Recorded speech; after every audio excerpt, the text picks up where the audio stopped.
Yeah, we're live. Hi, guys.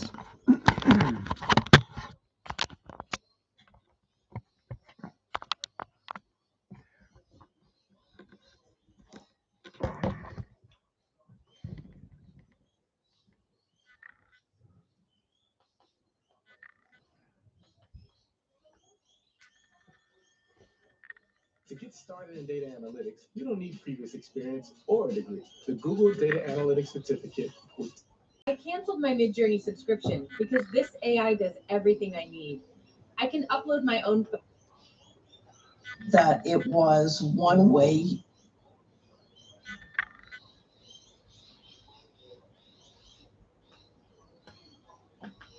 To get started in data analytics, you don't need previous experience or a degree. The Google Data Analytics Certificate will teach you to.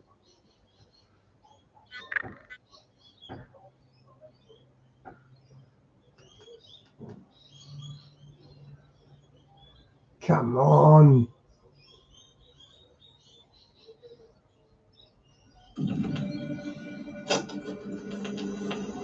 Ladies and gentlemen, the distinguished author, Mr. Aldous Huxley. Brave New World is a fantastic parable about the dehumanization of human beings. In the negative utopia described in my story, man has been subordinated to his own inventions. Science, technology, social organization, Hey, Diane, these good to see things ya. have ceased to serve man. They have become his masters. Aldous Huxley's novel portrays a dystopian future under the dictatorship of a world state, where every aspect of human life is controlled, from laboratory creation to the grave. He described the story as fantasy, but later wrote, "The prophecies made in 1931 are coming true much sooner than I thought they would. The nightmare of total organization has emerged and is now awaiting us, just around the next corner." With the rise of brain-computer interfaces and biometric sensors and so forth, all the bodies, all the brains would be connected together to a network, and you won't be able to survive if you're disconnected from the net. All life on Earth is going to be radically changed. It's a fusion of the physical, the digital, and the biological world. It's changing who we are. These people have gotten to the point now where they are openly anti-human. Everything will be monitored. The environmental consequences of every human action. They cannot happen without digital ID. Once the digital ID is in place, it's game over for humanity.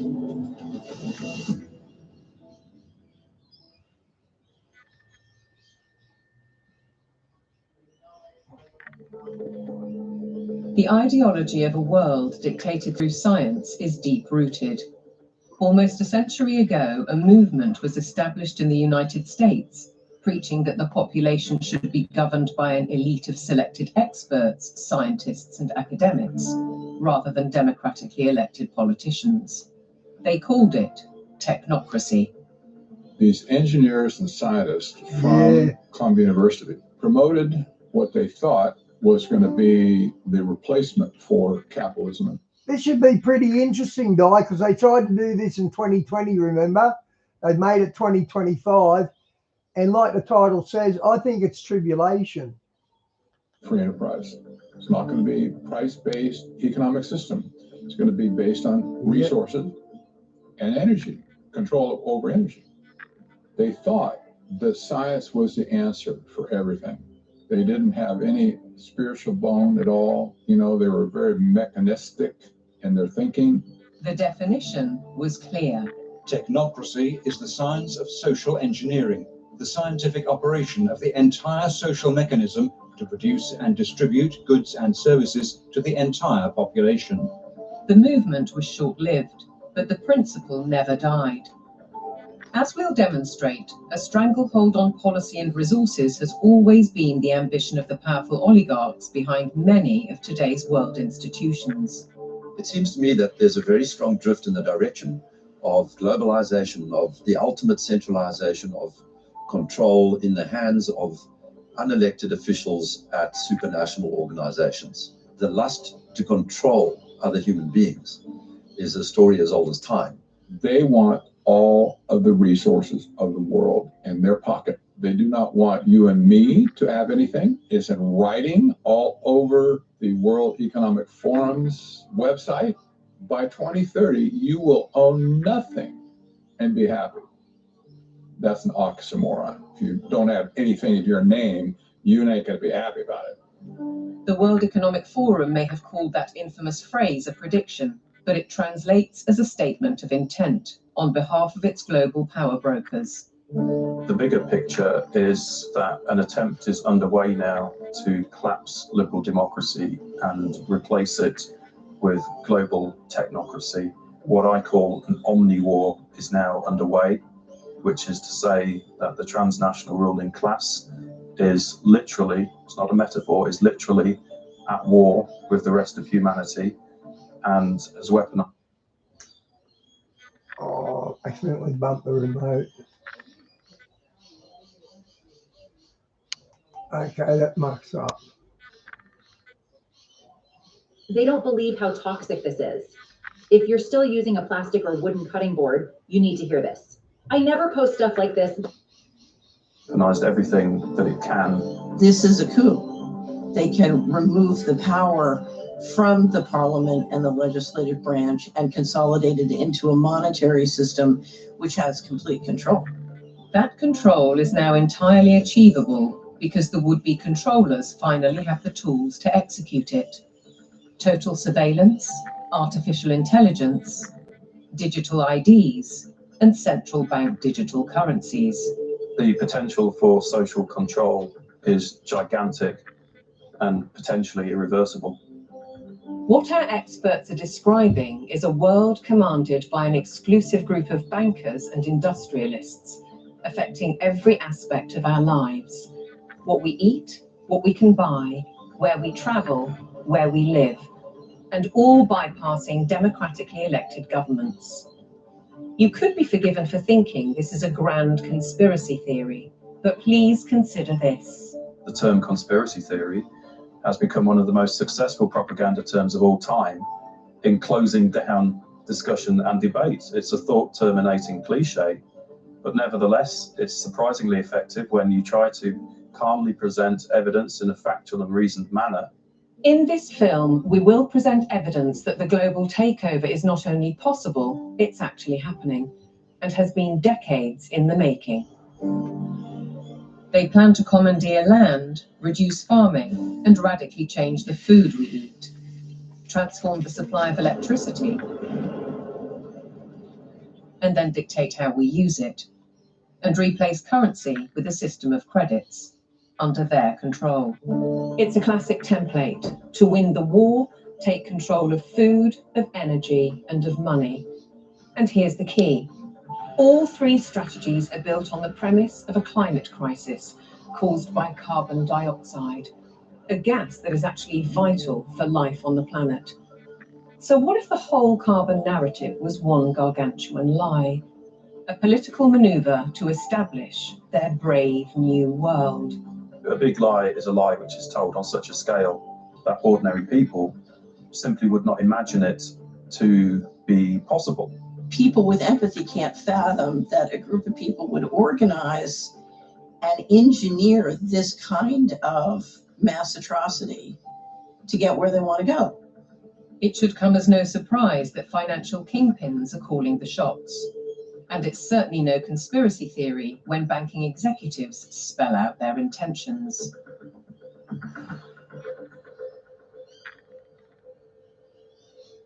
We are on the brink of a dramatic change where we are about to, and I'll say this boldly, we're about to abandon the traditional system of money and accounting and introduce a new one.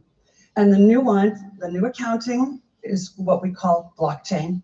It means digital. It means having a almost perfect record of every single transaction that happens in the economy, which will give us far greater clarity over what's going on. It also raises huge dangers in terms of the balance of power between states and citizens. We are shifting to a new financial system, but the general population is not shifting to a new financial system. It's shifting to a control grid. CBDC can allow government agencies and private sector players to program, to create smart contracts, to allow targeted policy functions. For example, welfare payment. For example, consumption coupon. For example, food stamp.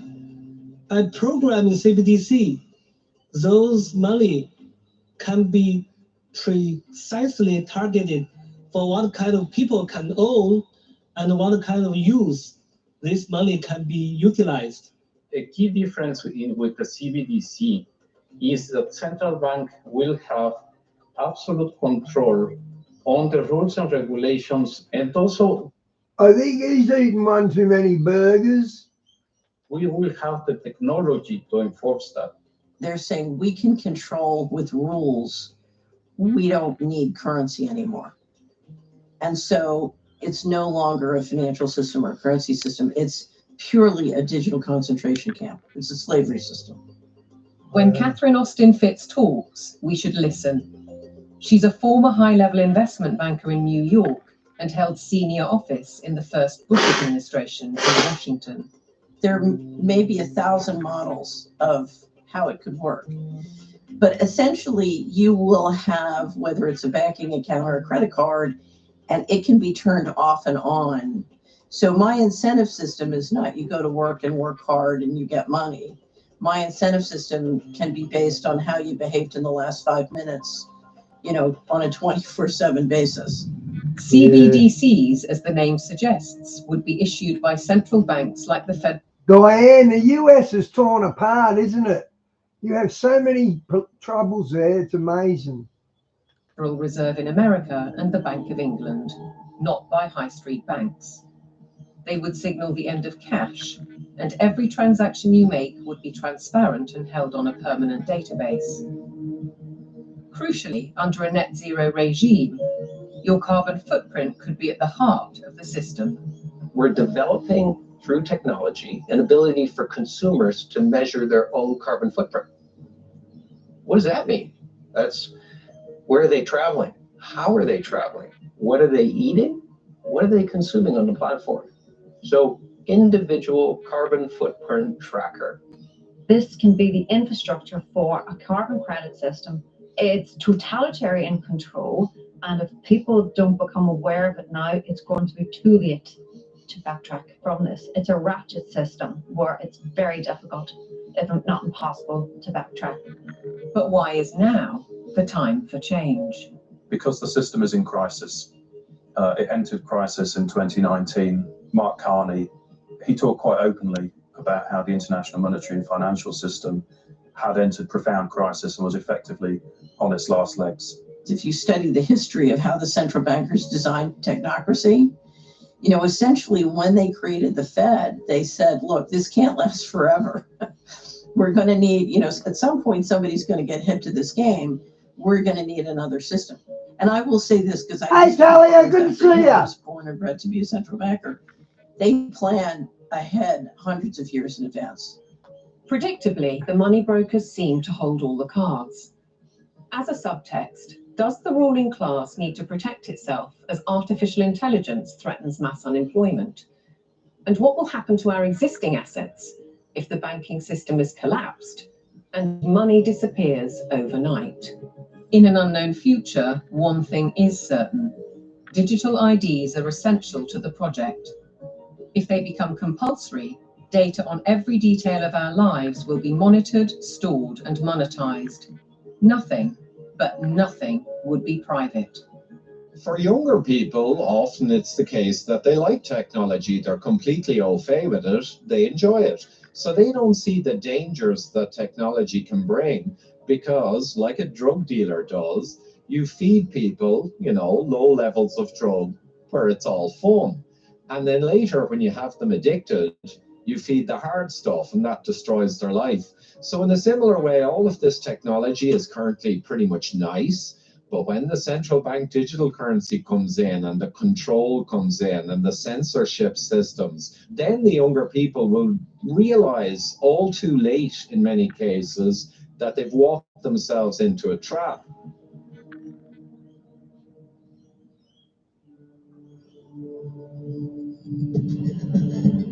One man who knows the dangers only too well is Aman Jabi, who was at the forefront of digital development in Silicon Valley, California, for 25 years. He left when he recognized the dark side of surveillance technology, choosing instead the peace and beauty of Montana. Wow, that's beautiful. Look at He's that. an expert in facial recognition. It's a tech. Wow, look how beautiful that was. Is Aman Jabi, who was at the forefront of digital development in Silicon Valley, California, for 25 years. He left when he recognized the dark side of surveillance technology, choosing instead the peace and beauty Look at them mountains. Gee, they're majestic. of Montana. He's an expert in facial recognition. It's a technique that is used to uniquely identify the biometrics of any face. So in a device like your smartphone, and most modern smartphones in the last 5 or 7 years, they have a 3D camera module in the front of the phone, which you cannot see. Within that module is a near-infrared projector, which projects tens of thousands of dots on your face. Those dots are then distorted based on the contours and the features of your face. And there's a near-infrared camera then takes a picture of that distortion, captures it, and then reverse engineers the exact profile of your face. In the longer term, facial recognition will be used to unlock your digital identity, which is going to be a tool of control for the 100%. agendas that are coming down the pipeline. Elements of that control are already with us. Alexa, good morning. Good morning. You are never alone in your home, and this is why. All your devices at home and all smart appliances, they are all connected on a wireless network. Many of these devices will have cameras, many will have microphones, and so they are monitoring everything all the time.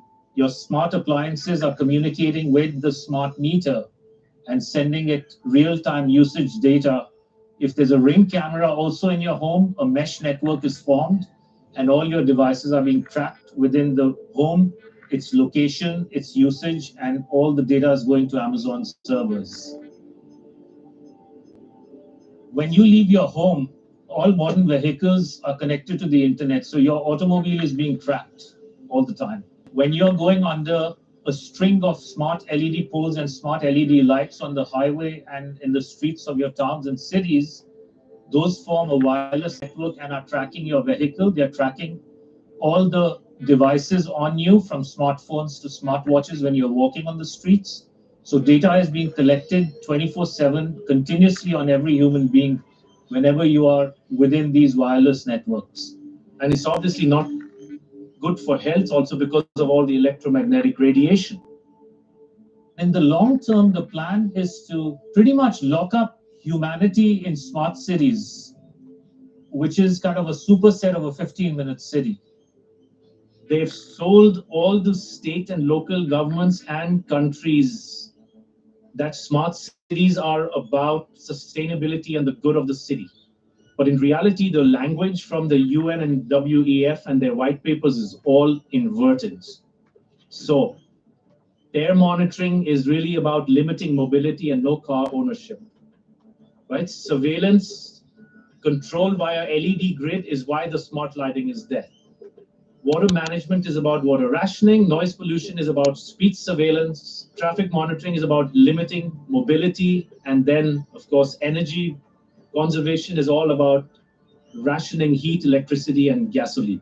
Another concept one should be familiar with is called geofencing, and that's, think of it as an invisible fence around you, where you cannot go beyond a certain point. And that will be related to your face recognition, digital identity, and access control. Your smart contracts, SoftBrick can turn off your digital currency beyond a certain point from your house. Our world has been turned into a digital panopticon. That means you can be monitored, analyzed, managed, and monetized.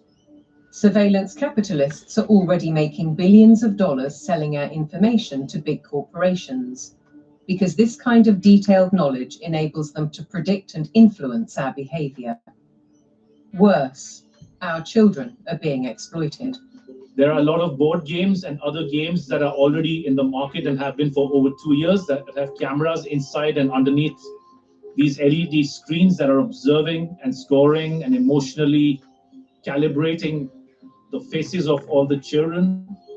So are all the iPads that they use in schools. They're all manipulating children's behavior by what they display on the screens. And child data is big business. There's a concept called social impact investing, which people should read up on. If your kids are in schools, they are already being traded on Wall Street in real time.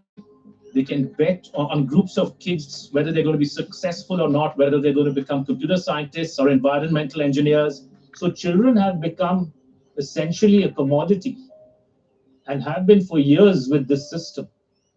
And once it's fully in place, it is going to be used to fully control the behavior of children as well as how they behave with respect to diversity, equity, inclusivity, etc. The Chinese have already gone one step further. Classrooms have robots that analyze students' health and engagement levels. Students wear uniforms with chips that track their locations. There are even surveillance cameras that monitor how often students check their phones or yawn during classes. These sensors pick up electrical signals sent by neurons in the brain.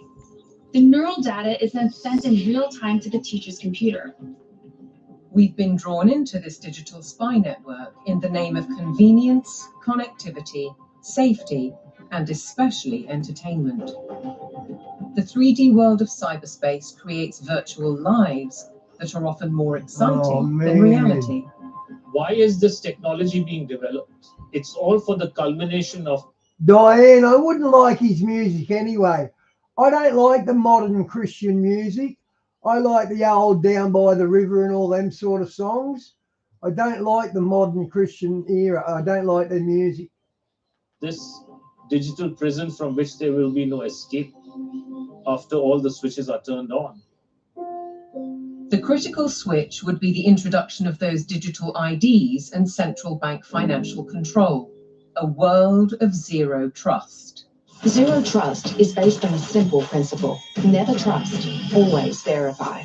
Zero trust is a protocol that is implemented by cybersecurity companies. And what it really means is we don't trust you and you have to prove who you are all the time. Talia, I've got a confession. Diane knows about it. I actually don't mind Paul's songs. True story. I don't mind his songs. 24/7. So think of it as going from a world of implicit... But Hannah, who used to come here, she bought one of his albums and there was only 4 songs on it. Literally only 4 songs. How to default deny. In tomorrow's world, once zero trust is implemented in, say, retail, everything will be behind plexiglass doors with a 3D camera, and it will only be unlocked through your digital identity and facial recognition if you have the available carbon credits in your digital currency. If you've reached the limit of your allowance, it could be access denied. This would apply to fuel, to travel, to meat and dairy products, to clothes and other consumer goods. Because everything in life could be valued by its carbon footprint. Even access to the internet could be denied. So the new world of zero trust is really a world of locks. It's like an inverted prison. You are supposedly free to roam about, but everything you want to access is behind lock and key. This simple yet brilliant trick to heat your home in 90 seconds will save thousands of dollars on your heating bill this winter. An ingenious way to heat your home without wasting money is sweeping the market by storm in Australia. A clever student from Australian National University just destroyed the $1 billion heating industry by innovating a device that can warm any space at 90% less cost than conventional heating methods. Jason developed the invention in response to budget cuts that left his university in Australia with a malfunctioning heating system during freezing winters. In rooms as cold as 10 degrees Celsius, when the request for a new heating system was ignored, Jason stepped up. With his knack for engineering and a strong desire to help his classmates, he cleverly figured out how to reverse engineer basic air heater. Jason made it work better, using a dual Thomson physics principle. Most advances in science, including AI, bring great advantages to the world. They can enhance and improve human endeavor in almost every walk of life. But you don't have to be a scientist to see the flip side. They're constantly monitored by facial recognition cameras that are able to instantly put a face to a name. Tell you, some of the songs are okay. Don't let Diane hear you say that. You'll never live it down. Now the Chinese are also ranked, given a mark out of a possible 950 points. For now, the number is a sort of bank credit rating, keeping track of everyone's spending habits. It may seem scary, but it's just like that here. We're used to it, and anyway, we don't have a choice. If you think this couldn't happen in the West, ask yourself why so many cameras, smart poles, and 5G networks are being installed in your neighborhood. In London, the police are using facial recognition surveillance. Sainsbury's is already experimenting with AI. Thank you for waiting. The cabinet will now be opened. In UK railway stations, surveillance is being tested to collect travellers' data. And in Oxford, these barriers were installed by the council under its so-called 15-minute city plan. Wow. They were removed following protests. But look at what's replacing them in these quiet residential streets. As the tech companies are proud to tell us, the possibilities are endless. We've developed the camera into a sensor. The camera does not only capture video, it can now start to count, measure, and detect. With deep learning capability, the camera is able to generate accurate and trustworthy data and send notifications in order to take action, all directly from the camera. And since our cameras have open technology, well, we can work with different analytic partners from all over the world and together do just about anything we want. Note that they can do just about anything they want.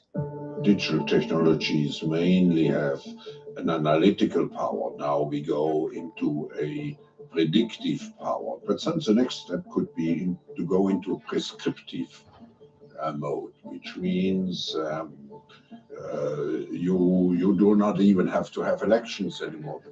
Well, Diana, 4.8, that's starting to get heavy.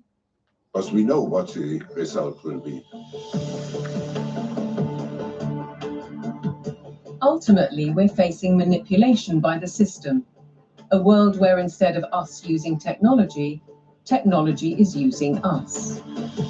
But who's really pulling the strings? Banking and oil dynasties like Rothschild and Rockefeller inevitably get mentioned, as do the modern-day big tech masters, including the ubiquitous Bill Gates. David Hughes takes a wider view.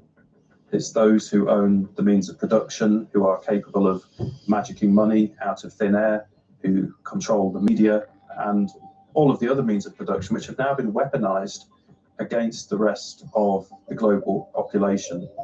Catherine Austin Fitz, the banking insider, adds a sinister thought. If you know their name, they're down at the top. Either way, it's a story of power, money, and manipulation by a small group of people who share common interests, and a belief that the world needs top. I wonder if Chile gets regular earthquakes, Di. It's sort of got mountains in it, like jungles and mountains, hasn't it? Down control for maximum efficiency. As we'll see, it could result in the destruction of the farming industry in favour of laboratory foods, and a shortage of electricity because of the race to net zero. Net zero means the impoverishment of ordinary people. It means fundamental changes to their lifestyles, and the politicians are not being honest with people about it. Surprisingly, the blueprint for transformation is woven into the United Nations Agenda 2030. Ostensibly, a vision for a better world. Excellencies, ladies and gentlemen, I say again that taken together, the 2030 Agenda for Sustainable Development and the Paris Climate Agreement provide humanity with a master plan for a sustainable way of life on this planet. New York City, late September 2024, the setting for the United Nations Summit of the Future, a gathering of member nations to reinforce and accelerate Agenda 2030 and its 17 Sustainable Development Goals, or SDGs. The plan has a broad spectrum and is full of worthy ambition, but behind those deliberately bright and colourful boxes lies a darker theme, a shifting of influence and potentially power towards unelected world bodies. The strategy... Diane, that was in our newspaper today, the Doomsday Fish. Apparently there was 2 of them. Goes back well into the last century, and pressure is growing because the goals are far behind targets set at the grand relaunching in 2015. 17 inspiring Sustainable Development Goals, the SDGs. Gee, it's a big fish. I didn't know it was that big. Wow. Our aim is clear. Our mission is possible. And our destination is in our sight. To end poverty and hunger, address inequality, protect our planet, and build a life of dignity for all. It appears to be a noble and ambitious program for a perfect world, and who could argue with those aspirations? But critics insist the goals are not what they seem. Alex Newman is a journalist and broadcaster who's been investigating the issue for 15 years. He has his own way of interpreting the rhetoric. You have to learn to speak what I call UNEs. You have to know what the terms mean if you want to truly understand what is being discussed. When they talk about peacekeeping forces or the peacekeeping role of the United Nations, they're actually talking about the war-making capabilities of the United Nations. So you have this Orwellian doublespeak. When they talk about transparency, more often than not, they're talking about eliminating your privacy. Human rights is another very, very good example. They make very clear in this document that your rights can be restricted under the guise of public order or morality or whatever the case may be. And so they're saying, here's your rights, but by the way, they're not really rights. We can revoke them at any time. The UN is filled with contradictions like this. Like, for example, when they talk about gender equality, right? A normal person in the Western world thinks gender equality means a woman has a right to earn money, to own property, to have all the rights and privileges that a man would have. When you look at the individuals who lead this movement within the UN, you're talking about radical feminists. You're talking about people who are very interested in dissolving the nuclear family. As you dig into these goals, it's very clear we're dealing with something far more nefarious. Once you look past the marketing slogans, the kind of warm and fuzzy, we're going to end hunger, which again is just window dressing, you realize that this is actually a blank check for totalitarian global control.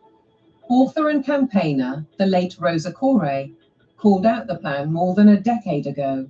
It is the biggest public relations scam in the history of the world. But it's far more than that. It's a blueprint. It is the action plan to inventory and control all land, all water, all minerals, all plants, all animals, all construction, all information, all energy, all means of production, and all human beings in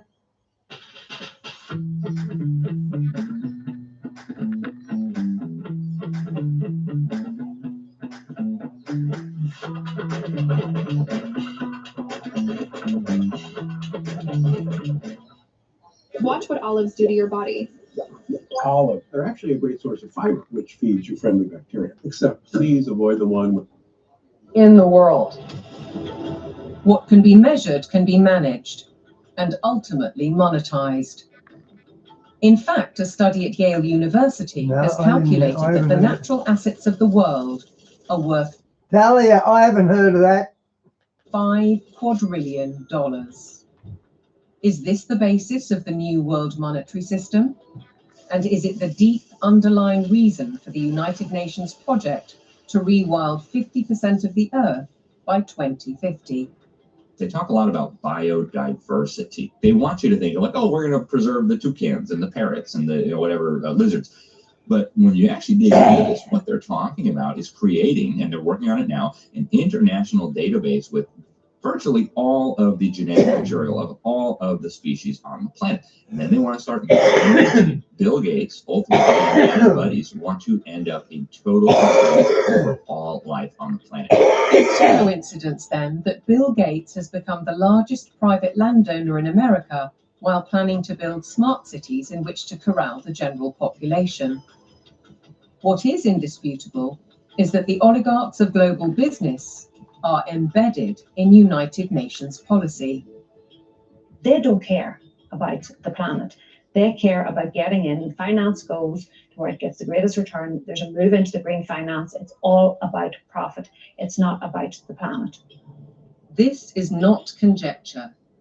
Under the guise of climate change and net zero, vast fortunes are already being amassed.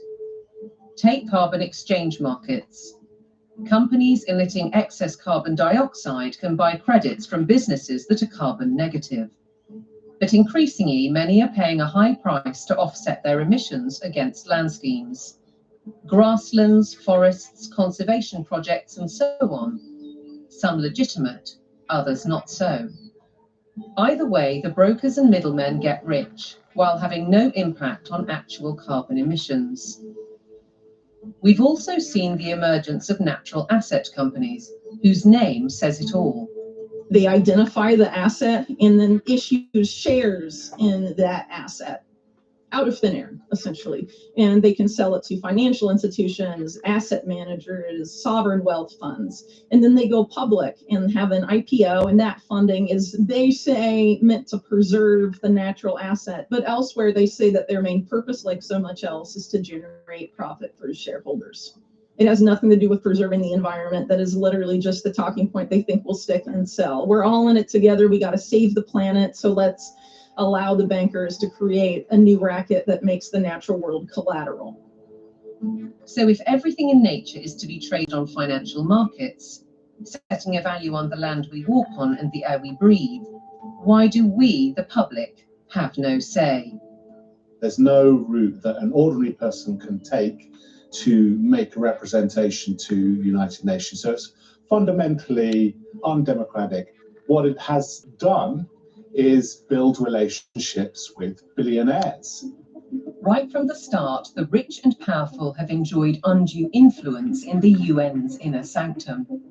In fact, the Rockefeller family part-financed its headquarters in Manhattan. Hand you Mr. Lee, my father's check. Thank you, Mr. Rockefeller. Between them, the Rockefeller family has funded hundreds of organizations and as a consequence spread their authority on civil society, institutions, banking, education, and global politics. The Rockefellers always believed in world governance. In the 1950s, their Special Studies Project report declared, "The UN stands finally as a symbol of the world order that will one day be built." In 1973, David Rockefeller co-founded a non-governmental organization which still carries international power today, the Trilateral Commission.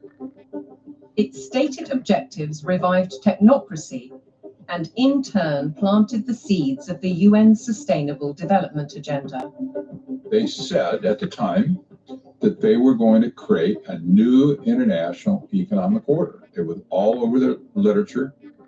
The goal of the new international economic order was not to get richer in the sense of money. They knew even back then that eventually the fiat currency system of the world was going to disintegrate. So the goal became to actually capture the physical resources of the world. All wealth historically has come out of the ground. They wanted to take away everything that they could possibly take away from the nation states of the world and from private individuals of the world and stuff it into the global common trust where they would administrate it and they would be the ones getting licenses for the resources to turn around and make stuff. The financial kingpins have long seen themselves as masters of the universe, manipulating global affairs through institutions like the International Monetary Fund and the World Bank. Is Agenda 2030 the defining act for complete control? And how significant was the global response to COVID-19?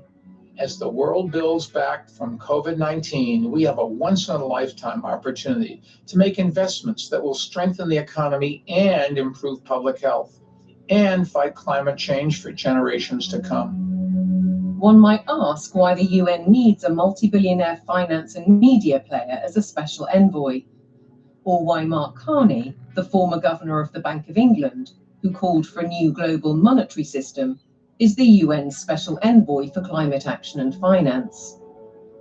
And then there's Larry Fink, the boss of BlackRock, the world's largest asset management company. He's a board member of... Your name always denotes your character. His last name's Fink. the World Economic Forum, and He's as a we'll Fink. see, has driven the UN's goals through investment strategies for the past 20 years. All three are principles of the Glasgow Financial Alliance for Net Zero, a partnership with the UN. With the green economy worth trillions to corporations and investors alike, it's hard not to see a conflict of interests. Are the bankers raising money to achieve United Nations goals? Or are the goals a Trojan horse to change the world's financial control systems? Yes, it is. Now consider the events at Jackson Hole, Wyoming in August 2019, only 3 months before the COVID outbreak. It's when Mark Carney delivered his call for change, and BlackRock proposed a new financial mechanism, Going Direct, which in principle allows central banks to channel capital direct to large corporations.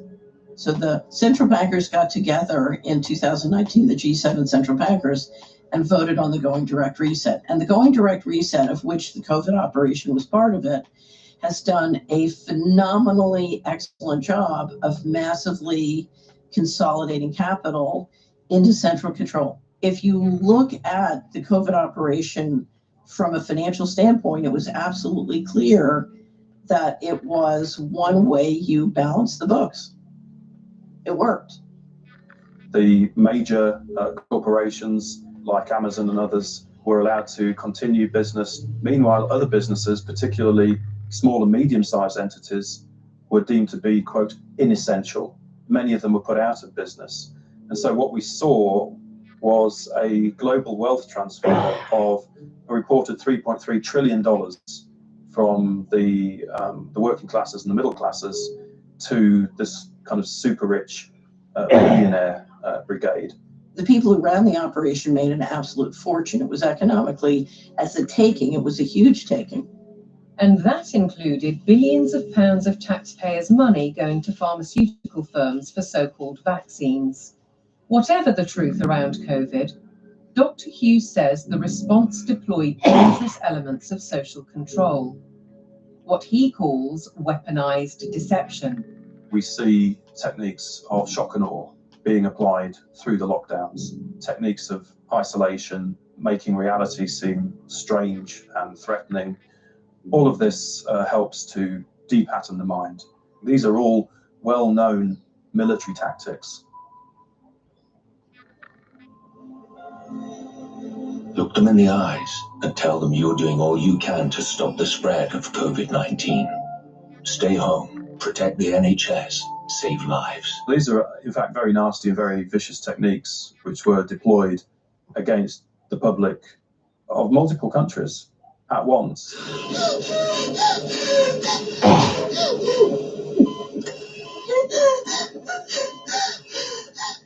These are forms of serious psychological abuse. I think once the public starts to understand that, there's going to be a very severe pushback against everything that's happened. The general population cannot fathom the psychopathy of the vision that they're facing.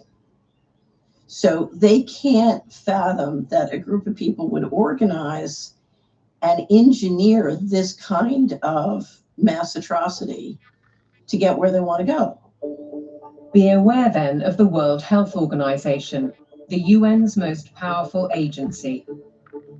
Since COVID, the WHO has sought to increase that power to unprecedented levels through amendments to its pandemic treaty and the international health regulations. A key driver is its One Health initiative. One Health is a concept that was created to enable the WHO, with these documents, to take over jurisdiction of everything in the world by saying that climate change, animals, plants, water systems, ecosystems are all central to health. That places the Director General in a key position to influence world events, another potential conflict of interests given the WHO's financial backing, particularly from the pharmaceutical sector. Its accounts for 2022 show that an eye-watering 84%, or $3.656 billion of income, came from voluntary donations.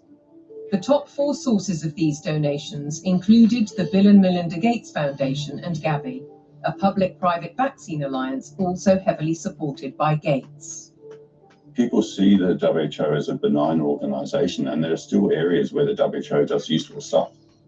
But the biggest focus now is purely on a tiny disease burden where investors can extract a large amount of wealth. This has shifted the WHO's focus very much to this emergency agenda, which is very false. Pandemics are very rare events. Whatever you think, there's a banana to make your body sing. We asked ChatGPT about SiteGround, and this is what it had to say.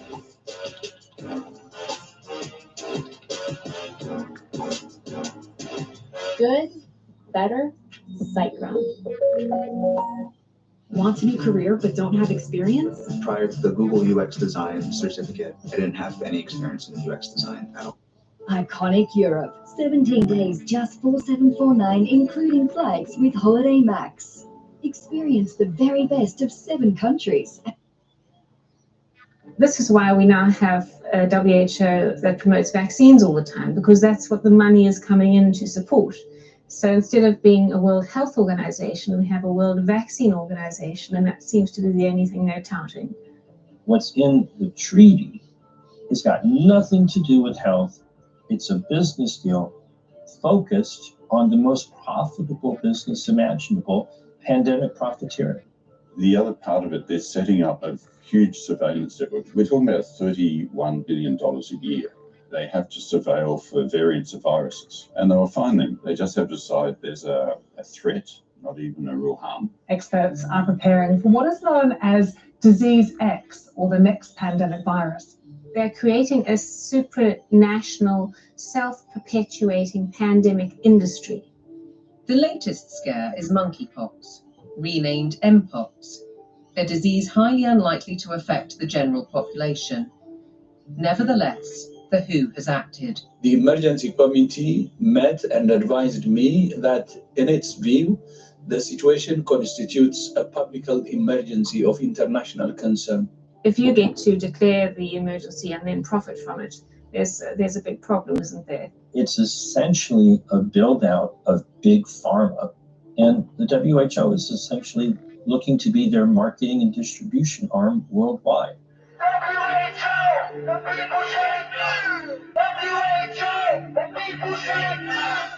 We're fighting for really the right to own our own lives. We're fighting for that freedom versus sort of corporate authoritarian structure or medical fascist structure, which is what is clearly interested trying to impose on us.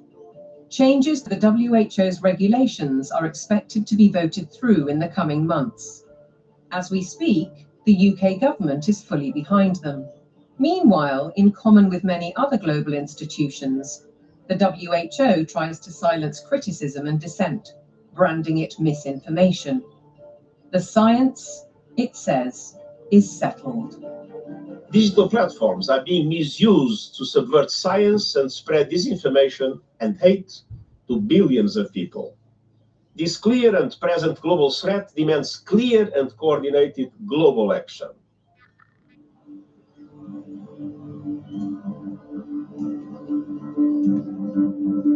I have a little rule of thumb for diagnosing a centralization scam. If we can detect 1, a propagandized global crisis, 2, admitting only global solutions, and 3, with dissenting voices viciously silenced, then we know with absolute certainty that we are dealing with a scam. Control, dictate, eliminate debate, the hallmarks of a totalitarian regime. And nowhere is the cold ambition of corporate dominance more evident than with the World Economic Forum.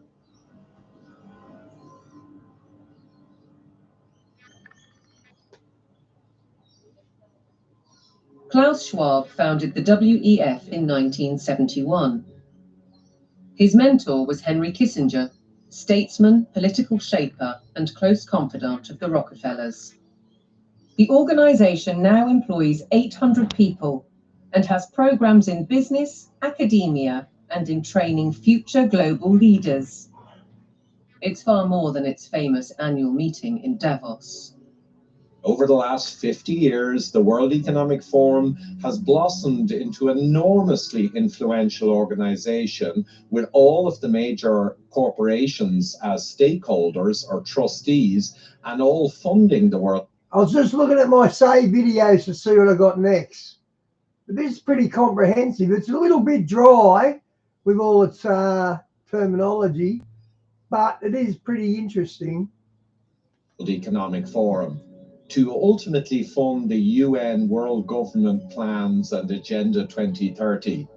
Klaus Schwab is the public face of stakeholder capitalism, a planned system of central ownership and control that has little to do with democratic process and is uncomfortably close to communism. It's a partnership between global corporations, governments, and what Schwab refers to as civil society, NGOs, and so-called think tanks. The agenda is driven by finance, which gives the unelected and unaccountable oligarchs huge influence, if not control, over policy.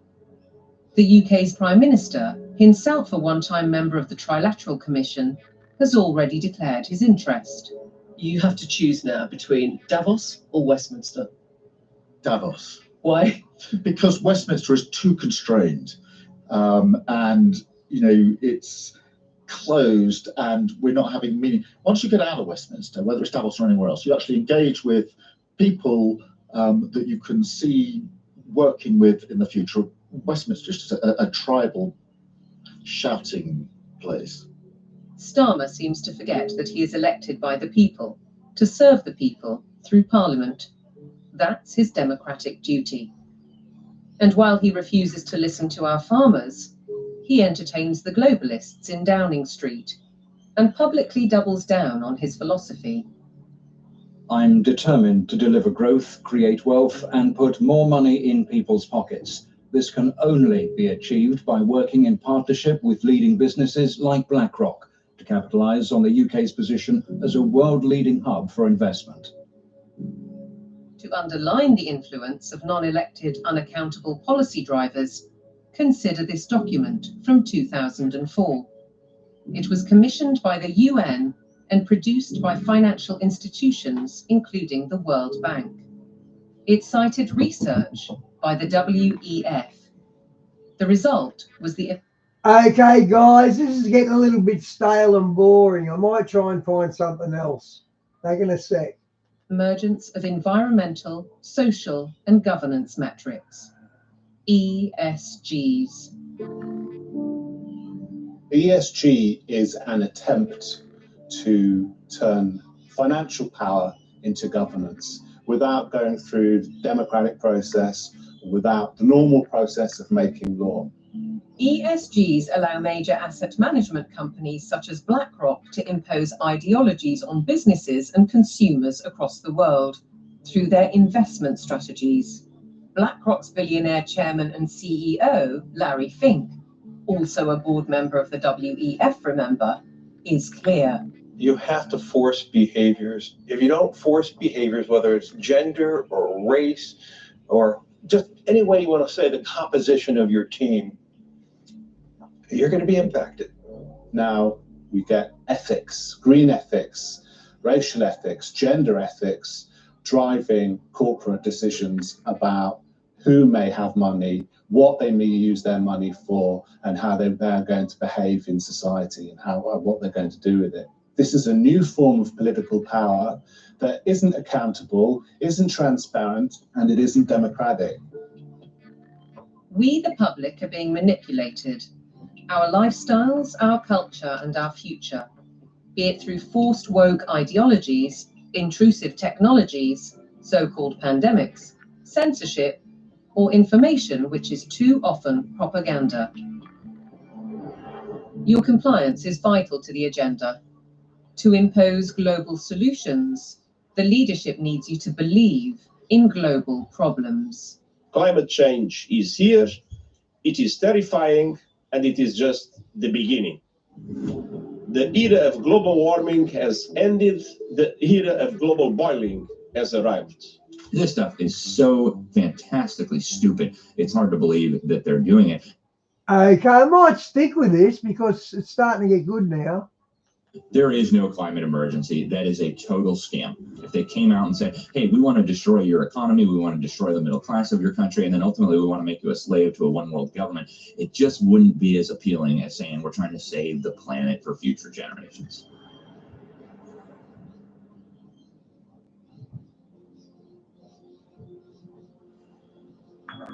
"2024, with the hottest day on record and the hottest months on record, this is almost certain to be the hottest year on record.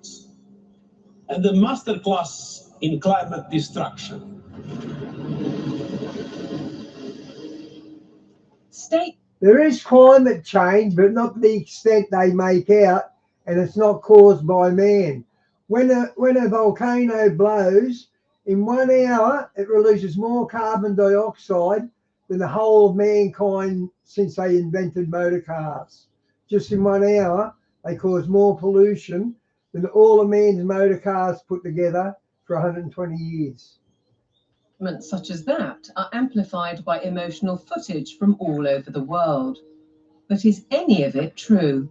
I do not think there's a climate crisis, and I base that on all the evidence and the climate data sets that we build to answer questions just like that.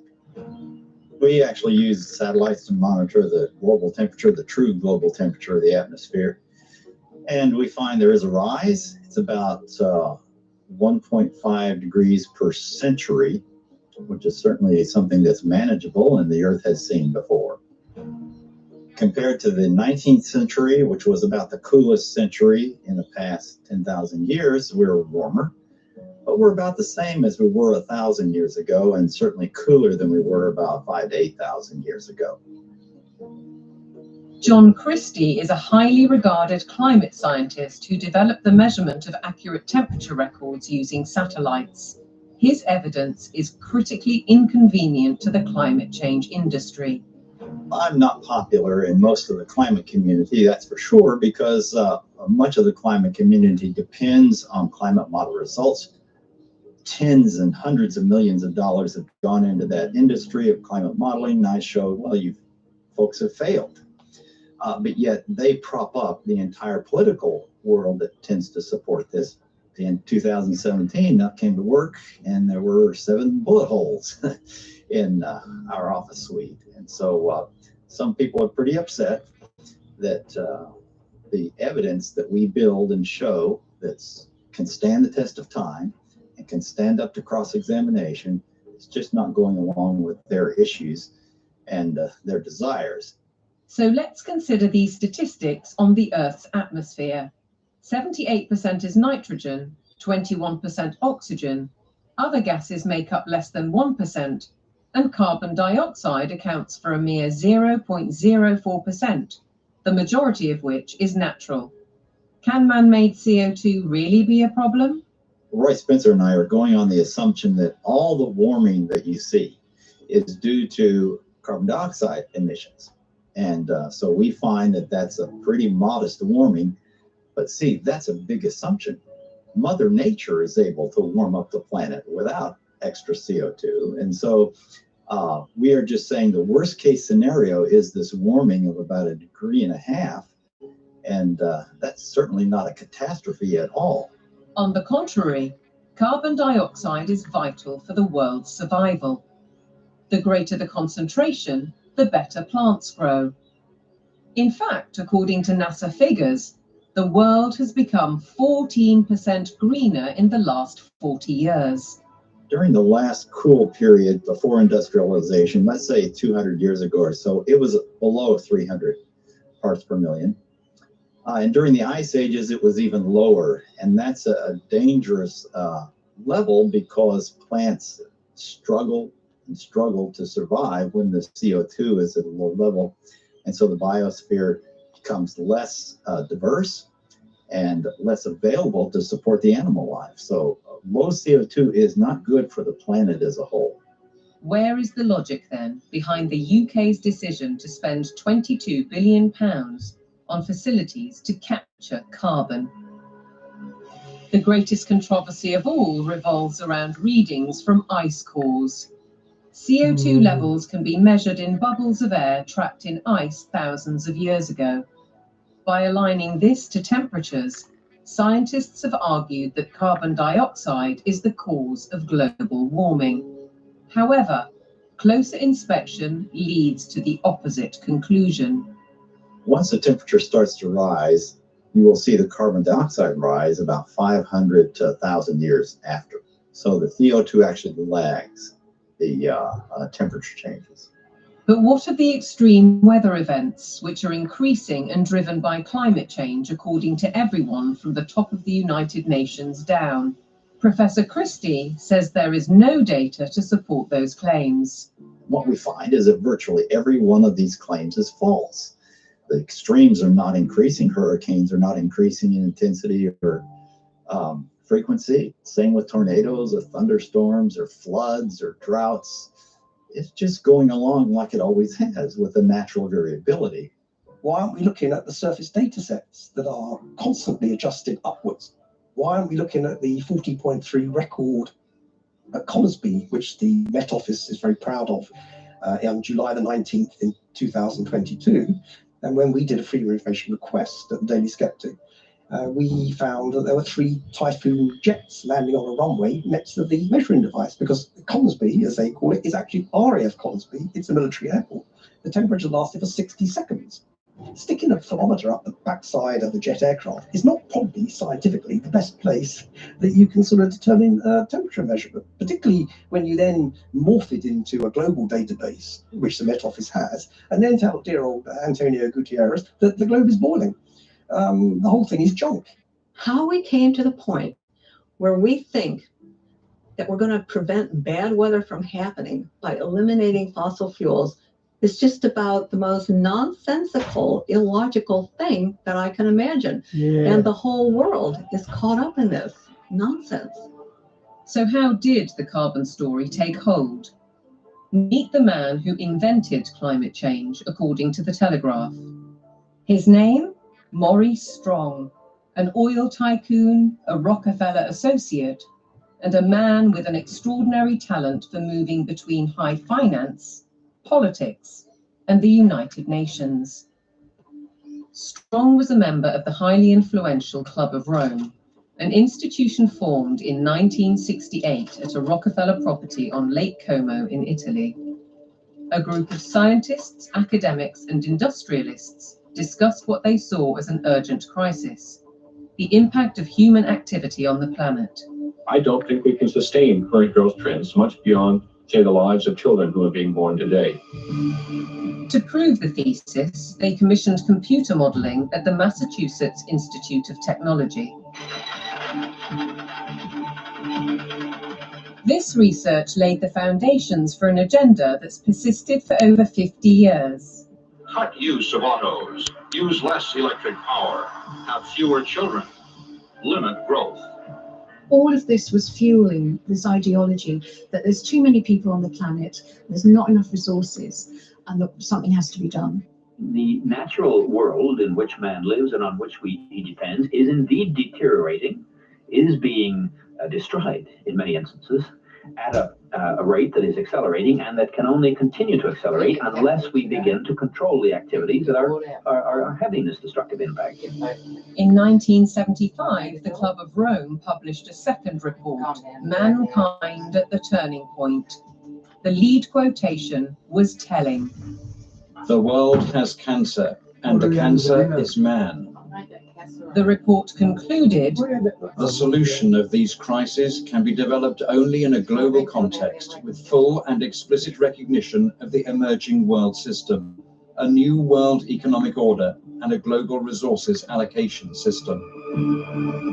in other words, technocracy, top-down control of everything, including populations.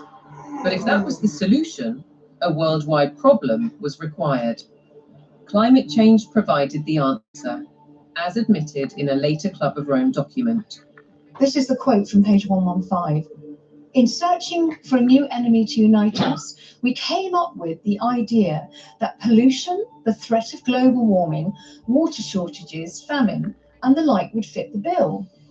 All these dangers are caused by human intervention, and it is only through changed attitudes and behavior that they can be overcome. The real enemy, then, is humanity itself. Wow. It really does look as though they are inventing climate change there. They just made it up out of thin air, literally. That nobody really looks at that book and say, well, there you go. It's not, this has nothing to do with science whatsoever. They just made it up. Interestingly, in 1988, Maurice Strong had been instrumental in establishing the IPCC, the mainly political entity which endorsed a thesis by a small group of scientists that industrial carbon dioxide was driving climate change, and the IPCC has been locked into that theory ever since. Maurice Strong's masterstroke came in 1992, when as Secretary General of the UN's Earth Summit in Brazil, he saw 179 nations commit to a world action plan, Agenda 21. We have been the most successful species ever. We are now a species out of control. Connect more with Blackmore's Probiotics Plus Daily Health. 30 billion CFU, more good gut flora. Do more with Blackmore's. Supports your gut and immune system health. Come on, Eds.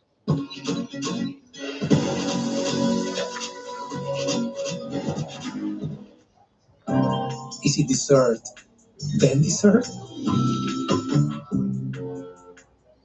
This space heater is being called the Tesla of heaters. It can warm up a freezing cold room from 7 degrees to 20 degrees.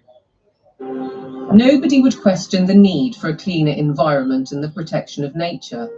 And Strong's legacy lives on through the Kyoto Protocol, the Paris Accord, the current Agenda 2030, and the worldwide push for carbon net zero. But there are questions on his motives and his connections.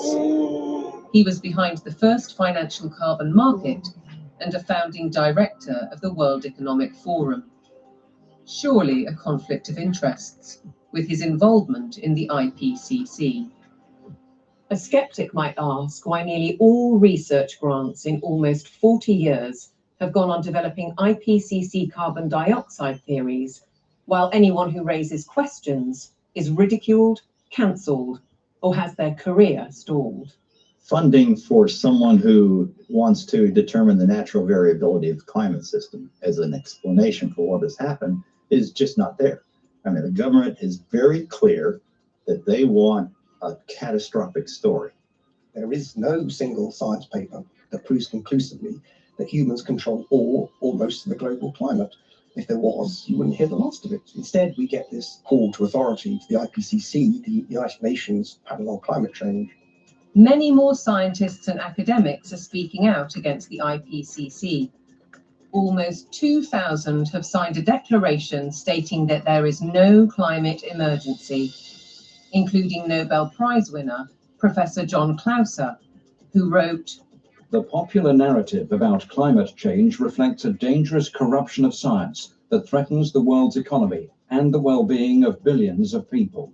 we need to have a full and honest debate about the science. It needs to be discussed in Parliament, it needs to be discussed in the media, it needs to be generally discussed, and we need to sort of bring the drains up, if you like, on all of the science to see what is there really a threat. That debate is highly unlikely because the juggernaut of net zero careers on with trillions at stake. What is certain is that the repercussions will affect the food we eat, ravage our countryside, and have a disastrous impact on our energy supply.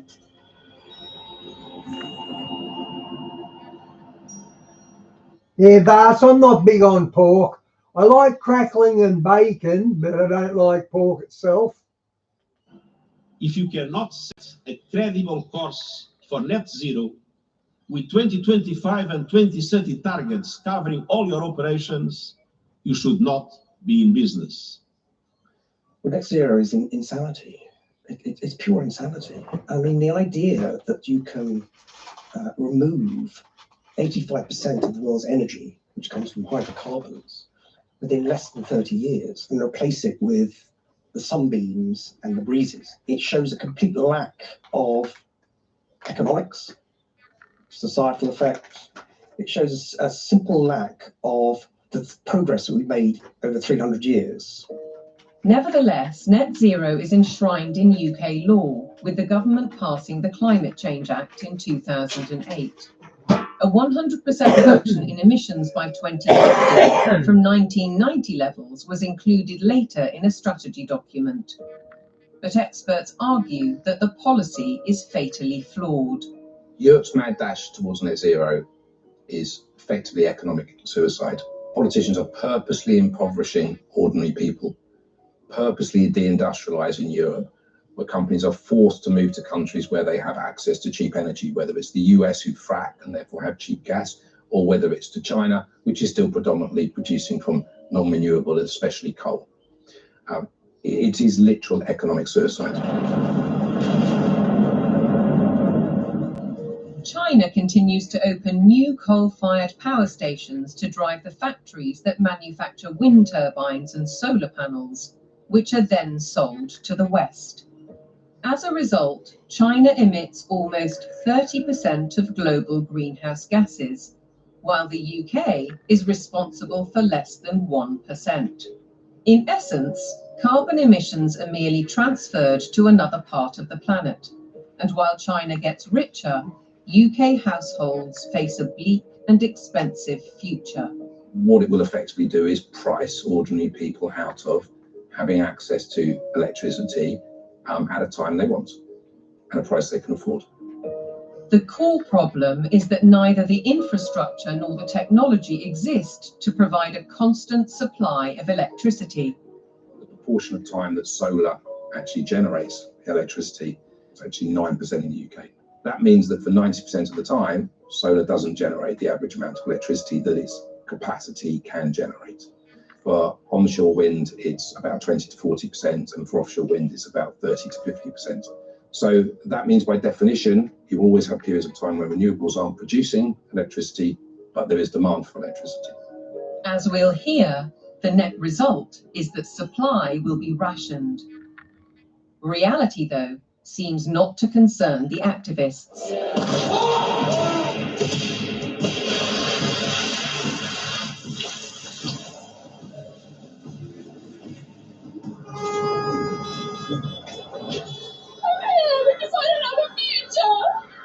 I look at some of these hysterical youngsters and some of the hysterical oldsters as well, screaming about the climate is collapsing and all that sort of thing. And you think you haven't got a clue what would happen if you removed hydrocarbons. You haven't got a clue. You'd be back in service, like probably your ancestors were. You'd be skivvying on the land in big houses with warlords, calling themselves aristocracy and all that sort of stuff. You want to go back to that? Yeah, fine. it is. That's exactly right. Many of these apparently grassroots protest groups are backed by organisations such as the Climate Emergency Fund, financed by billionaires like the oil heiress Aileen Getty. And if they claim to be environmentalists, they conveniently ignore the bigger picture. Thousands of wind turbines are disrupting coastal waters, changing habitats, affecting marine life, and killing seabirds. Landscapes are being scarred by the production of lithium for electric car batteries, and by cobalt mines in Africa, where child labour contributes to huge corporate profits. How does the loss of thousands of square miles of farmland to vast solar parks meet the UN's biodiversity goal? And how helpful are wind turbines when they're blotting the landscape visually and through noise pollution, and disrupting wildlife in the air and on the ground? The glorious mountain terrain of southwest Wales is a stark example. It's a landscape breathtaking in its beauty, untainted and largely untouched by humans. A haven for wildlife, a place where life runs its natural course. Yet this is what's planned. Mega turbines designed for offshore, reaching 700 feet into the air and dwarfing the hilltop forests. Planning permission is being sought for the so-called Bryn Cadwyn Energy Park. If you put one in the valley floor, it would be standing some 40 meters above the valley floor, so above the horizon. But they're not putting them in the valley floor, they're putting them on the top of the hills. So it'll be standing some 600 odd meters above sea level up there, casting a shadow over our solar panels. Justin Cotter lives right in the centre of the proposed development. He's fighting to preserve the countryside he loves. And across the mountain, Jason and Josie Barker are equally aggrieved. It feels very much like it's exploitation, using the climate crisis narrative as its supporting evidence. So it feels like it's being abused in a tremendous way. And there's going to be a lot of destruction done in the name of doing good, which really just seems utterly backwards. And if we really want to protect nature, then some of the best way of doing it would be to leave it well alone, especially in the wilder places, and let it flourish. We certainly found that being here. The more we've lived here, the more we've worked with it and encouraged it, the more it's come back. All of those spruce trees on top there, Mint, Mountain Dew, Berry Spark. It's got round lemonade flavor in it.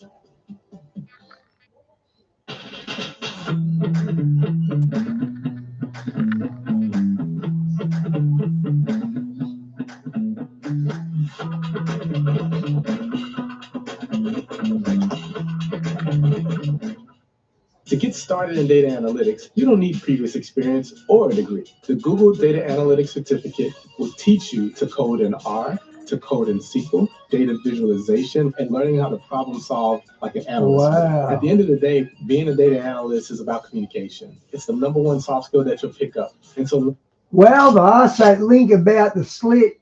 Wow. Ever since I bought this razor, my wife compliments me every day. With this they will have to go to make way for turbines. All of that, all of this spruce would be gone. To build a 230-meter turbine. Okay, guys, I'm going to switch this off now and get another one. Turbine in that location, it's going to take some crane to lift the 240.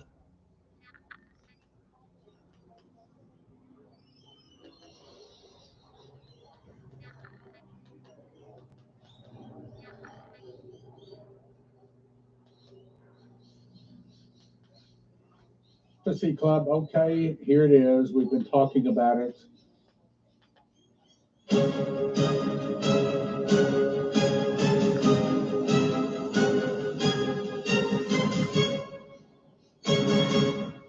Welcome to the Prophecy Club. Okay, here it is. We've been talking about it, and I'm about to show you that we've been talking about it.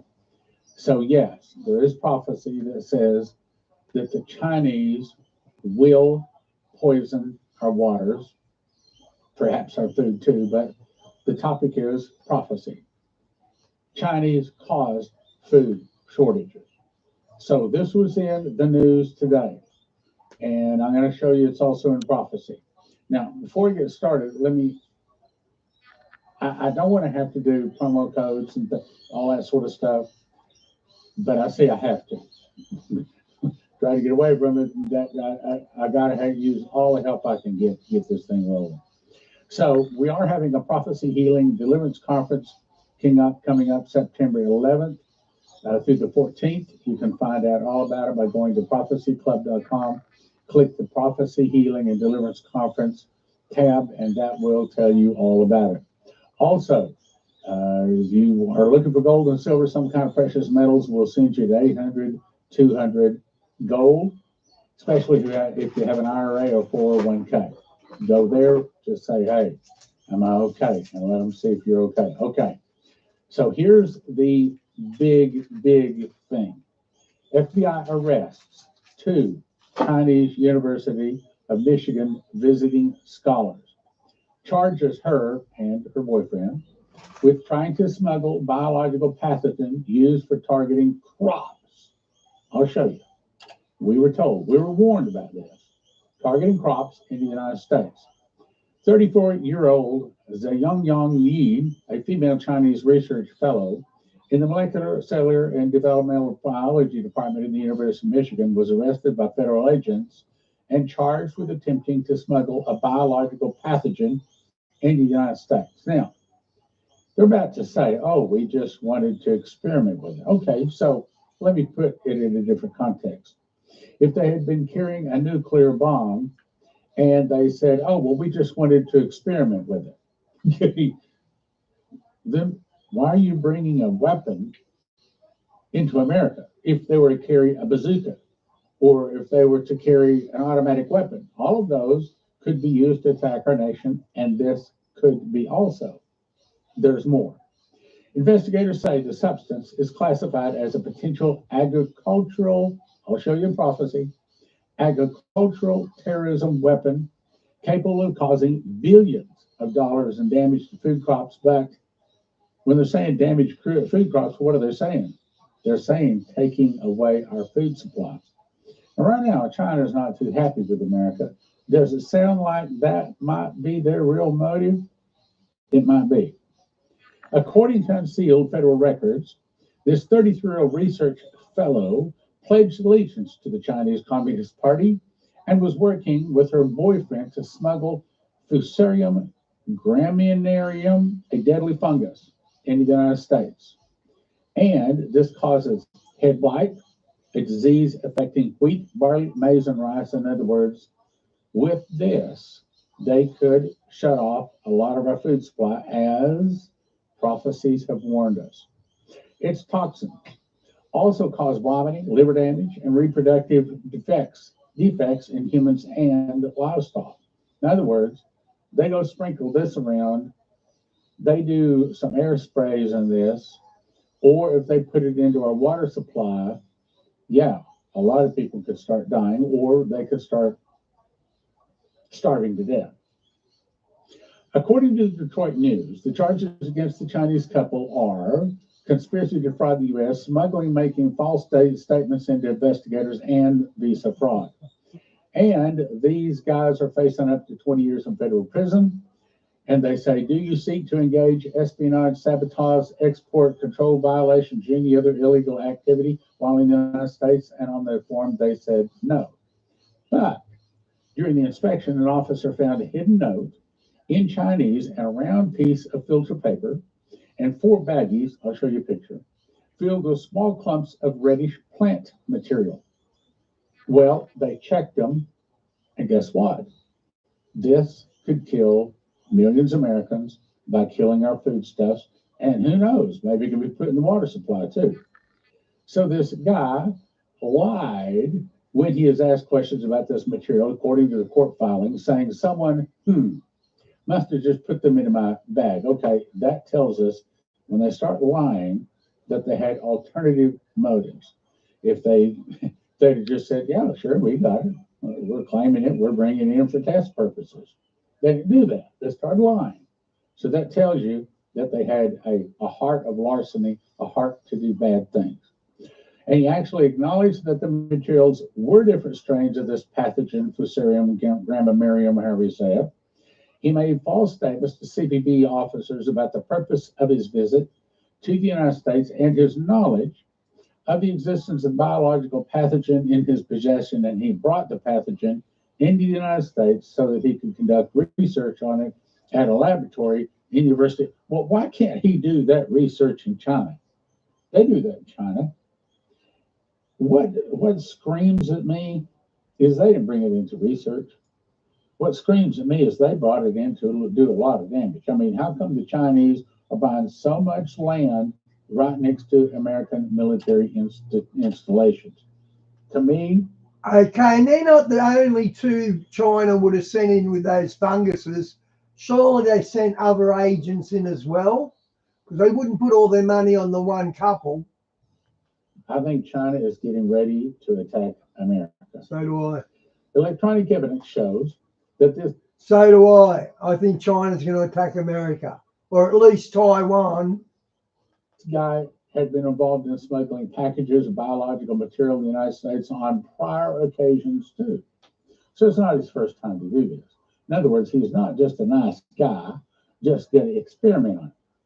Anyway, the alleged actions of this Chinese nationals, including a loyal member of the Chinese Communist Party, are the gravest national security concerns, and these two aliens have been charged with smuggling a fungus that has been described as a potential agro-terrorism weapon. In other words, it could cause massive food shortages. Now, is there any prophecy that says this is coming? I'm going to show you. Yes, there is. We've talked about it. So anyway, the CBP's critical role in protecting the American people from biological threats that could devastate our agricultural economy, well, take away our food, okay? That's what they're saying, take away our food. It involves a researcher from a major university attempting to sneak, the way we would say it, bring potentially harmful biological materials into the United States. This was a complex. Hey guys, you know how it's Pride Month? I'm not sure how true this is, but all the big companies aren't getting on board with it.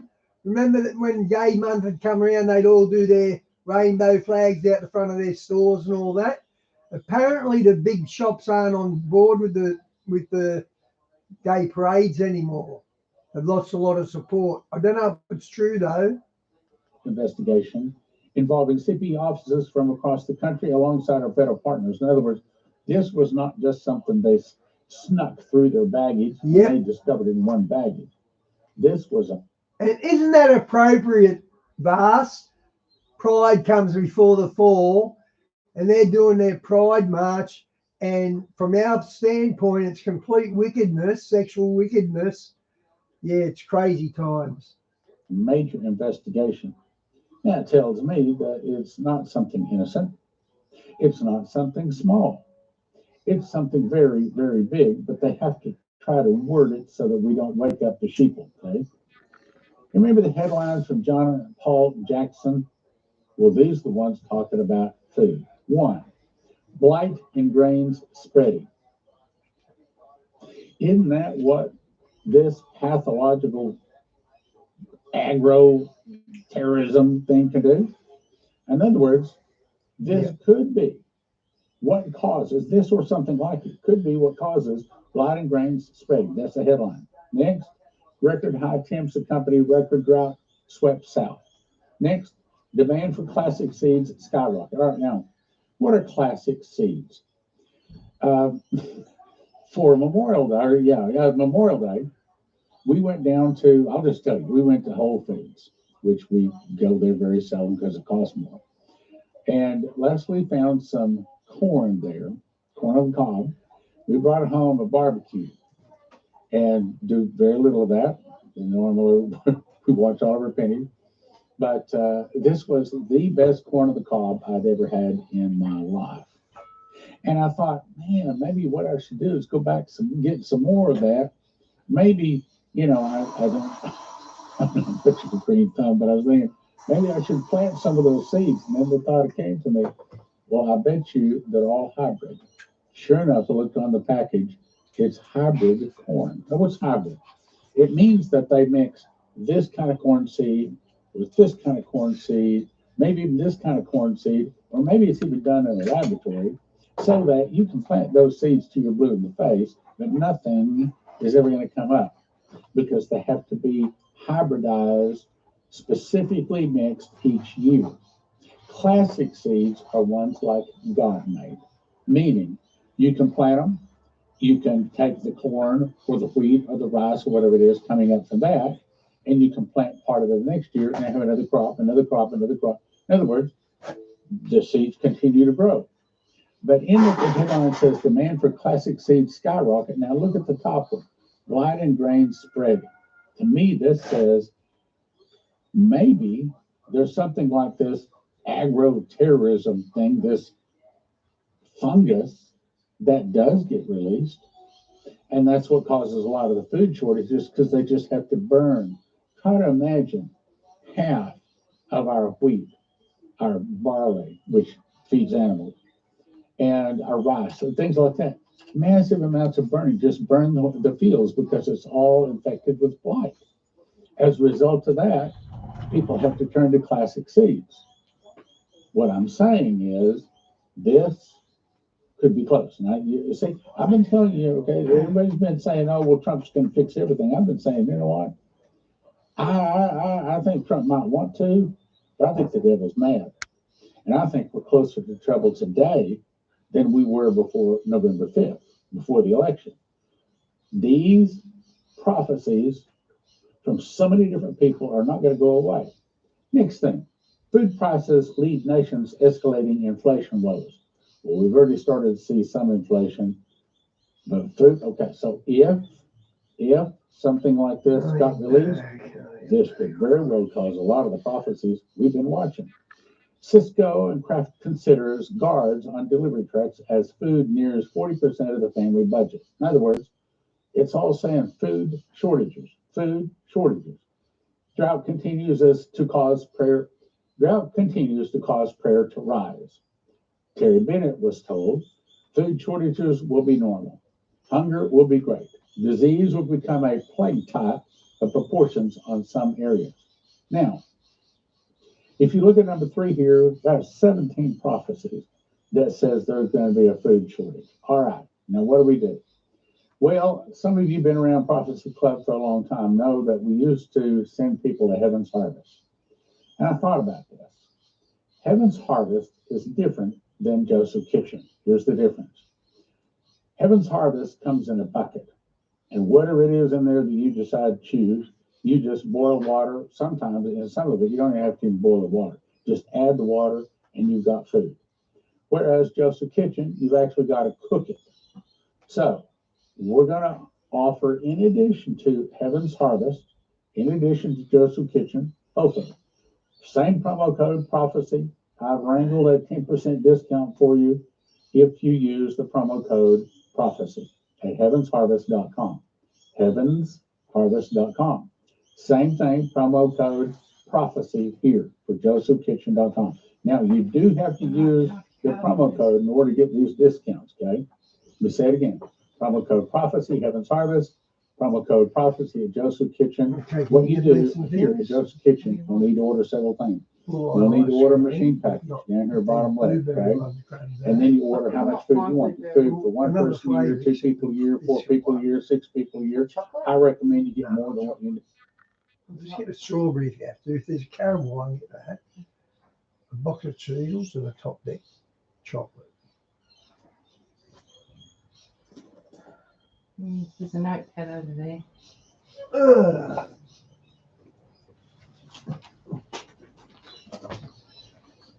There's a notepad on top of this, but this will do.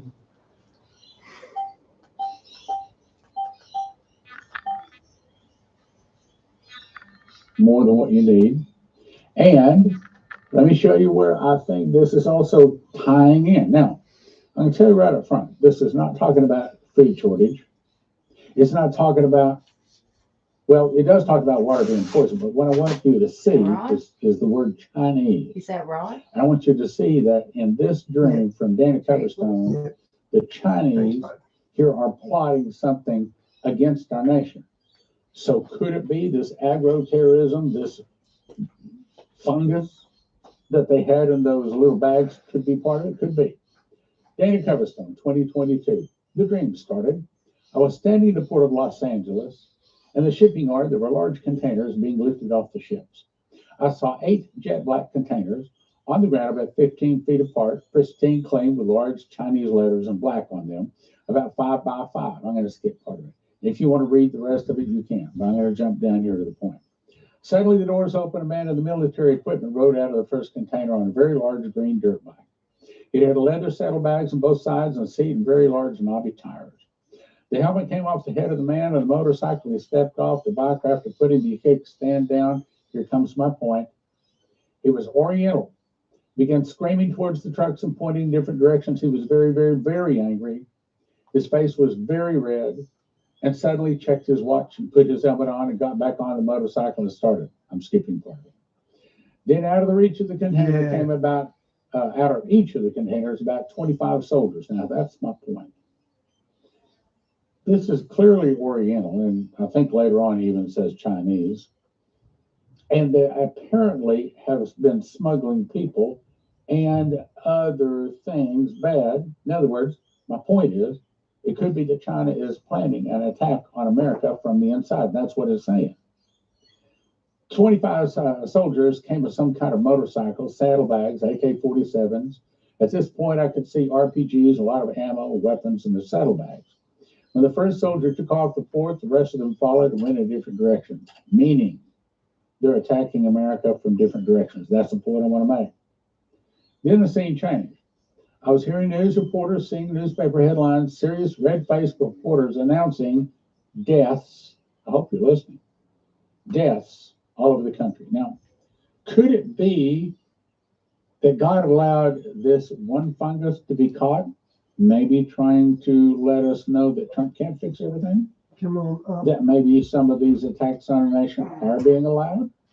Maybe just a little bit of a warning before it does start? Or maybe it has already started? Okay, let's read it. Reporters announcing deaths all over the country in both rural and metropolitan areas. The reports were about water systems being poisoned in various places around the country. Now, take this one fungus. They're suspecting that it has to do with agriculture. Wheat, barley, rice, I forget what the other was. But what if it also can be put in the water supply? In other words, or maybe this one is only for wheat and whatever sort. So, but maybe they have something else, some kind of a poison that you can boil it, but it doesn't kill it. Now, there's a difference. If it's some kind of a bug, you boil it and kills it. But if it's like a poison, boiling it won't do anything. Still kill you. Entire communities poisoned through the water supply, the headlines said. Reporters were telling people to drink nothing but bottled water or water they knew was not connected to the local water supply. It was affecting both larger and smaller communities, but not every community. Now, can you imagine the same headlines saying there isn't any wheat, there isn't any barley, there isn't any rice, there isn't any soybeans, none of all of that? They've had to burn field after field. It's all been burned up in America because of a blight. In other words, if you don't already have your food in your house, you might not have any. Could it be this has already started? Think about it. It was impacting the West so more than other places, according to the reporters, and they were announcing that there were National Guard units fully armed watching over water facilities. Could it be this also coming for food? Yep.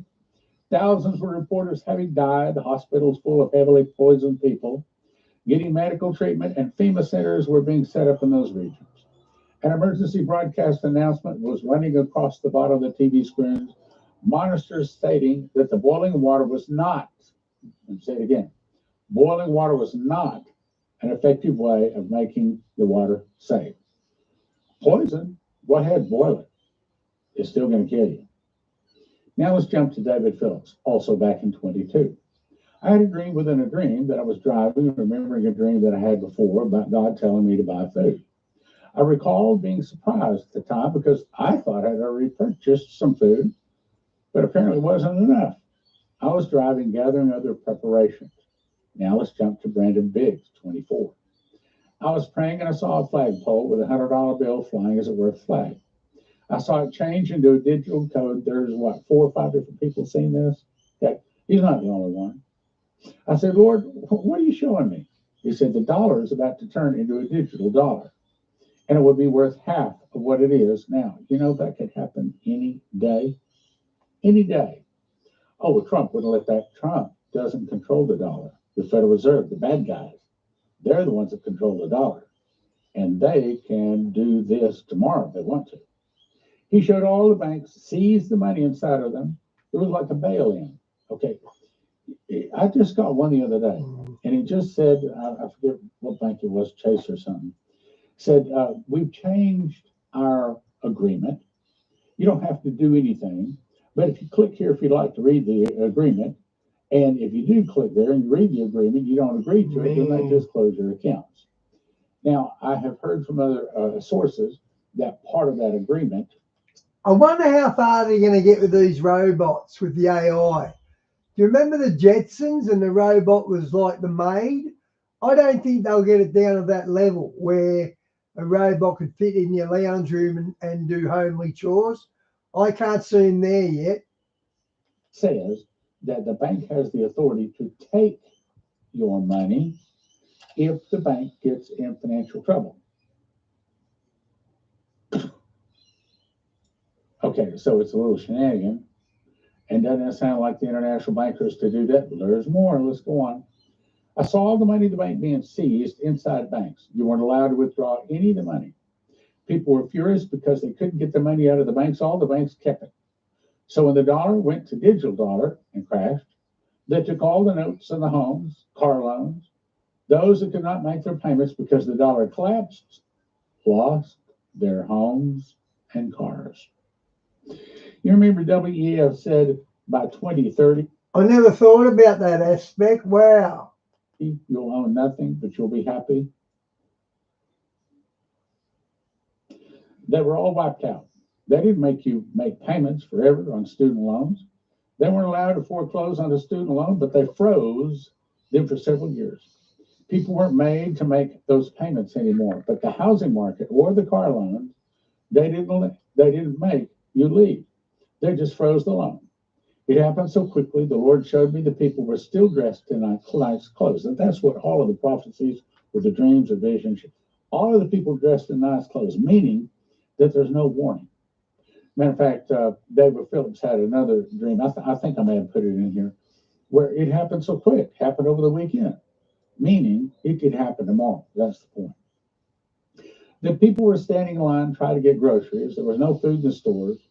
There were cobwebs on the shelves, which represented quite a bit of time. Cobwebs don't happen quickly, but over time. The shelves are completely bare in these grocery stores. People are lined up trying to get whatever they could in these paper sacks or whatever. They were all lined up like a mile long. They wrapped around the buildings and down the street just waiting to get into a local store over food. He told me the euro would be in trouble because of what was going on with Europe and this war. That was one of the first signs that this was all going to happen. All the events would happen like dominoes falling. China made a trade war with America. I'm going to read that again. China made a trade war with America. Right now, China is not bending the knee to Trump. Could it be that that is about to happen any day now? All the supplies from China were not coming over on the big ships anymore because of something that happened, because of the war escalating. I also saw people writing after the dollar crashes. The government was not able to give them their Social Security checks. What was Shane Warren told? We want our entitlements. What was Chris Reed told? Same thing. We want our entitlements. They saw the same thing. Two people. That's 3 people. Social Security checks or the welfare stamps, whatever entitlements they were supposed to get, they were all upset. They were all stopped.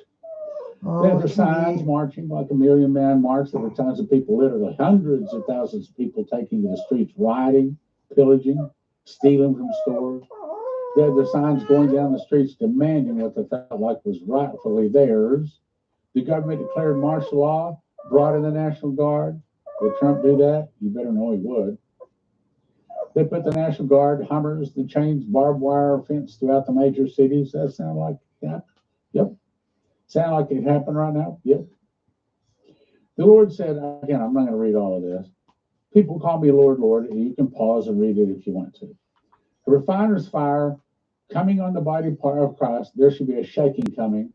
And I'm going to skip on through this. You can pause and read it if you want to and run out a couple of points on what I mean. Remember, Pastor Massey, back in 2016, the night before, I said, Lord, thank you for sending all this information to me, but it's like I see these bug's eye view.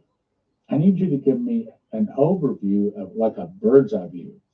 And I ask you to speak to either Leslie or to Pastor Massey. Sure enough, next morning, Pastor Massey called me. He said, I had this dream, and I'm supposed to call you. I don't understand it. I said, tell me the dream. Well, I understood it exactly because it was an answer to the prayer I prayed the night before. That's a confirmation. We were plowing. Very nice things were happening, good things, like 7 years of plenty. Those days have already passed. We came home. Someone dropped off 2 children in my house. One girl thought that we were the best people to take care of them. They were scared that they'd have no food. There was no food where they were living. I was sitting there and someone came to the house to hurt these children.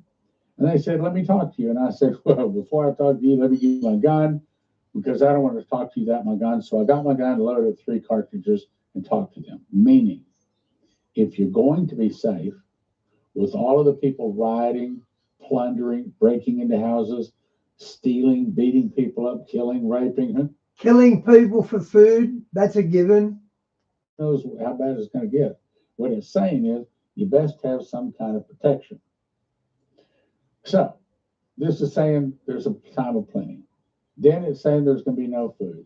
Then some kind of protection is needed. Then there was a main road by my house. Like I heard people walking down the road. So many people, like I heard cows or sheep, the road was packed. They were close together like sardines. And what they're saying is they had to walk out. Why would they walk out? Because the cars don't move anymore because of the EMP pulse, which, by the way, EMPshield.com, same thing. Use promo code prophecy.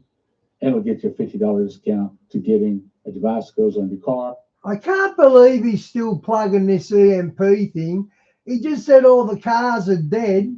For the EMP to work, there's got to be a computer on the other side going, and the EMP takes all the computers down. Either this guy's getting a bad lens of himself with that, because I don't think he's doing it maliciously. I think he thinks he's saying the right things, but he's not. Also one in your house, so that should an EMP hit you, it won't fry your car or your house. Yeah, so your house is well lit up. There's roaming gangs of people that are starving. They won't come to your house, hey? They'll just completely ignore the lights on in your house. Come on, Stan. Saw that they began to get chopped up. Only like 2 out of 1,000 were able to survive. Some kind of a chopping machine, chopping off their heads. In other words, the very last days. So, in conclusion, I would recommend you go to heavensharvest.com, promo code prophecy. And if you use prophecy, it gets you a 10% discount. And recommend you go to josephkitchen.com.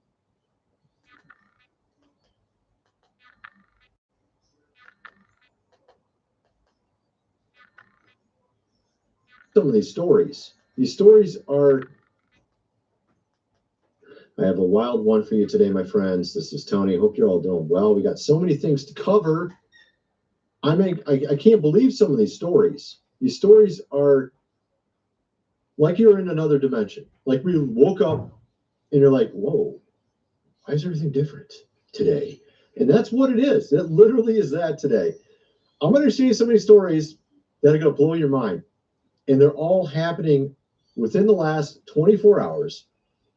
We have, and I'm going to start with the easy ones, okay? A little bit of the easy ones. We had George Clooney recently being interviewed about our president, and what he had to say was rather curious. We'll get into that one in a minute. We have something from Marvel, believe it or not, of all places, that will just, it won't even make sense. You'll just be like, that's impossible. That's literally impossible. Imagine them doing the exact opposite of woke. I love them. the Marvel franchise. It lost its feet on the last Avengers one, Avengers Infinity War, I think it was. That was the last decent Marvel superhero movie. All the rest have been woke crap. They're all woke. Like, to the point where you would say that's completely impossible. Matter of fact, let's just start there. They have turned Black Panther into, we're talking a white dude. No joke. That is the latest story. And this is the smallest one. I got one about Joe Rogan that is going to blow your mind. It just happened within the last couple hours, an interview on Joe Rogan. I'm telling you, you're going to feel like you're in another dimension. This one alone is the smallest one, and it will make you feel like you're in another dimension. Marvel fans erupt after new Black Panther is revealed white. Yes. White. The Black Panther's white. I must admit, I did not like the Black Panther movie. I just didn't think it was done well. The movie Black Panther, the main character, is going to be a white dude. His name is Ryan Gosling. I'm sure you've heard of that dude before. Let me get a picture of him. I got a picture of the guy. Yeah, here, right here. That's the new Black Panther right there. The new one. And believe it or not, this is I actually have another story in this realm, the exact same thing, that's even bigger than that. Okay, check this out. So apparently they canceled the Black Panther game. They were making a Black Panther game. They were almost, I don't know if they were done with it, halfway done. I don't know where they were at. Oh, they've been good. working on it for a while. EA's making an Iron Man game. Yeah, they do Iron Man good. EA's the best game channel or producer. They canceled the game mid-creation. All because a video went viral of the person that was the lead developer saying that they had an all African-American, of course, team. Because it went viral in the wrong way, they literally canceled the game. Not only that, they deleted, they canceled the studio. The entire studio's canceled. And then they put a white dude as a new, of course, Black Panther. That's literally what happened. I'm telling you, does this sound like another dimension? This is the smallest story, by the way. We got way more crazy than this. This is just like, you're like, something ain't right. Something weird's going on here. 3 Marvel games, including Iron Man, are still being made. And just imagine you pull up your phone, you look at it, you're like, oh, that's a weird, what? That's strange. I can't believe that one. That's the smallest one. I got more crazy stuff for you to show you. That one's the least crazy, actually. That's why it's so funny. Obviously, you heard about Elon and our president. That's going crazy right now. I would say that's probably on a little bit higher level than what I just showed you, clearly. But there's even bigger than that. There's even bigger than that. We're going to get into this interview on Joe Rogan, which tops everything, as we get farther into this video. But we're going to get into a lot of stuff. I'm not going to just talk about this interview. I'm going to get into actually a lot of other things as well as we go into this. I'm going to show you a clip of Elon from 2 years ago that kind of tells you a little bit. It's kind of weird. I'll play that in a second. First, I'm going to mention food supply, 25-year shelf life. Link is in the description. 3 months worth for $4.97. Lowest price they've had ever. You're going to definitely want to get that if you have not already. Link is in the description. You never know what's next. Like I just showed you. I showed you the impossible already with the smallest story. Wait till you see the next one. I'll show it to you in a minute. You're going to think you're in a Twilight Zone or something. You want to get that. I'm guaranteeing you want to get that. Get this too, the Lost Ways. My great-great-grandfather lived without electricity.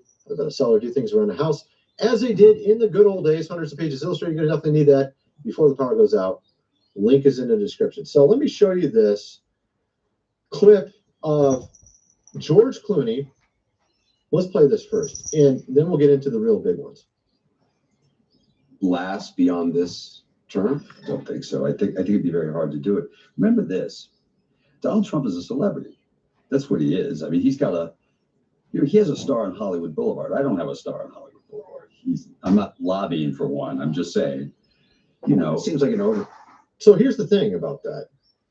That came out the day that Elon turned, of course, against our president. So bizarre. But then you had another one. It was even more bizarre. It was also on Joe Rogan. It's not even the one we're going to talk about. This is an old Joe Rogan one, which I talked about like a few days ago.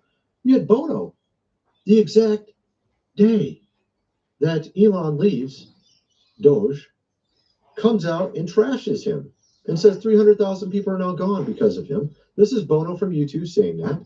It's like, that's a little weird. Timing's a little impeccable. The timing of George Clooney here's a little bit strange. Oh, that's nothing. That's nothing. Someone was just on Joe Rogan, and it's supposed to be the savior. This the guy's the savior of our country. This was the guy leading the charge back for years and years and years, saying, we got to get rid of all these evil, of course, people. This dude, hours ago was on Joe Rogan. And he said the most crazy thing you've ever heard in your life. What did you say? And this isn't even it. I'm going to show you the like half crazy, and then I'll show you the full one. All right. This was just half crazy. All right. Guess what happened to him today? The day that he had this interview. Let's just play this. You'll see what I'm getting at. Let's just play it. And as director of the FBI, I have a responsibility. I'm not just going to bring a case because somebody hurt me. They did. And they continue to do it. Shit, my house just got swatted yesterday. What? Yeah. But you got swatted? Oh, yeah. The head of the FBI gets swatted? Yeah. What? Yeah. These people play, it's the ultimate. Who are these people? You see what I'm getting at? Is this guy actually running the FBI? Or is there some other secret or whatever going on we don't know about? What in the world is this? This is nothing. This is actually not the big one. This is like small compared to what I'm going to show you in a second here that he said on the show. But I just thought that was a little strange. That's kind of like a peek into something like, whoa, what's going on here? Is there something going on here we don't know about? I think there is. I think there's something big going on here that we don't know about. How about this? So you know what just happened to him? We just saw what he said. Someone called in. They were all at his house. Head of course, the FBI. A little strange. Then he says this. Here. He tells Joe Rogan that there's no bad, of course, footage from that one island. And then he definitely didn't take, of course, himself out. Really? Huh. This is the guy.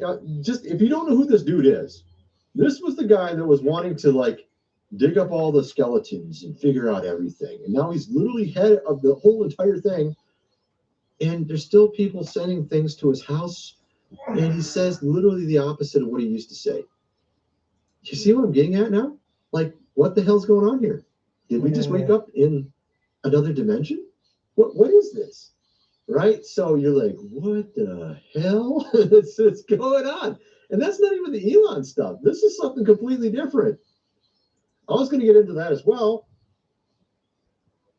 Let's do that a little bit. I thought this was a hilarious tweet. If you understand the pun, the joke, Jim Cramer, famous stock dude on the TV. Lots of people follow him, although he's incredibly wrong often. And that's why this is so funny, because he says here, what a beautiful relationship between Elon and a president. I'm very bullish on this. Bullish refers to stocks. And Jim Cramer is well known for saying things completely incorrectly, where he'll say he's bullish on a stock, and then the stock completely implodes and is worthless.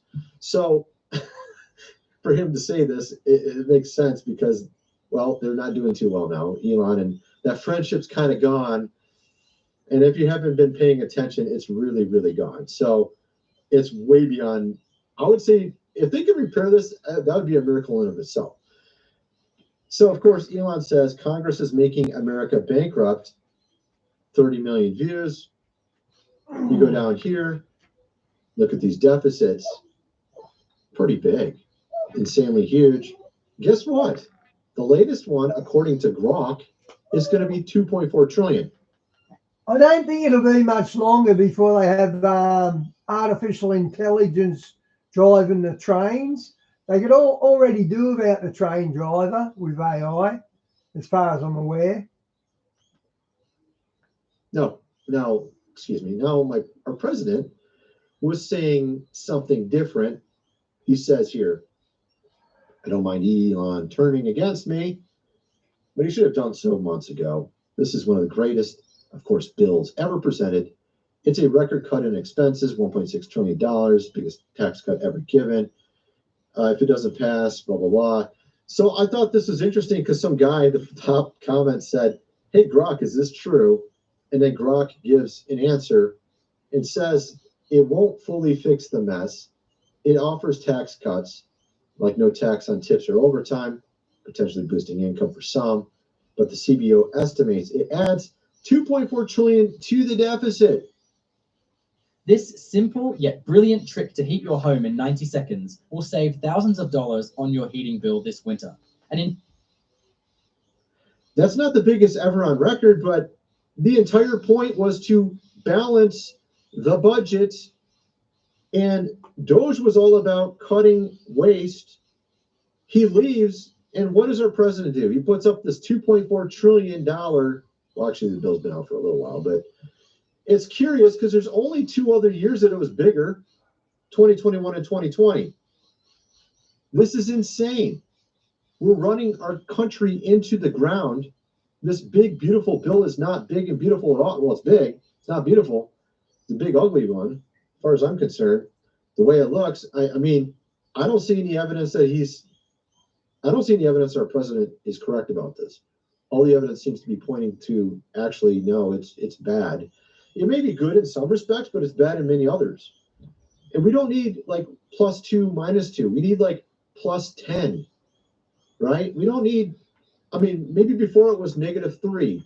Now it's new 0 or whatever. The best way you can look at it is like it nets nothing. We need +10. We need super cheap, cut taxes, fix the entire thing, not, we'll fix a couple things and ruin everything else. That don't work. You're never going to turn anything around. The Titanic is going to sink, period. Of course, interestingly, or maybe not, actually, well, this is not good. This big, beautiful, of course, bill could ban states from regulating AI for a decade. I've covered why this is a problem. One of the guys who actually founded, oh my goodness, these stories are insane. Let me show you this. We got a couple stories in that realm. Where are they at? Here we go. OpenAI founder wanted to build a bunker to protect his company scientists from this. What? But that's not it. There was a guy who didn't sign a non-disclosure that worked on OpenAI who made a website saying that in 2 years we're going to basically have Skynet. Literally said that. He made a website saying this. Recently, AI went rogue. OpenAI's O3 model tried to stop itself from being shut down. This is insanity. Like literal insanity. I mean, honestly, this don't sound crazy at all. I think this guy might be, like, he knows what's going on. Like, he's like, yeah, I'm building like the end of the world here, and I think I should get ready for it. I mean, literally, that's what he's saying pretty much. It's like the Matrix with Keanu Reeves, you know? Yeah, the robots kind of took over after a while. Yeah, not really good. Of course, at the exact same time all this is occurring, people are broke, can't pay their bills. We got here credit card debt hits record levels, as you can see here. You got buy now, pay later loans for food. This is where people are at. Some people are literally using debt to buy food now because they can't afford food. We got people living in storage units. I covered that in the previous video. Literally, it's crazy now. And this is something I said a decade ago over my business channel. Junior says family got into crypto after being, of course, banked, realizing financial system was a pyramid scheme. And of course, I was saying this 10 years ago. I was like, you know what? The differences between an MLM and our government. The difference is the GOP runs the government. That's the only difference. I mean, it's pretty much the same thing. And you can see it with these deficits. What are these deficits? It's a debt-based system. And they never balance the budget, ever, it seems like. I think they might have a couple times back in like the 90s. I think there was like one time they balanced the budget. Let me look it up. I'm pretty sure there was. Let's go to Google and ask Google. Did they ever balance the budget in the last 70 years? Let's see if they did. In the past 70 years, the U.S. federal government has only balanced the budget a few years, the late 90s. I was right.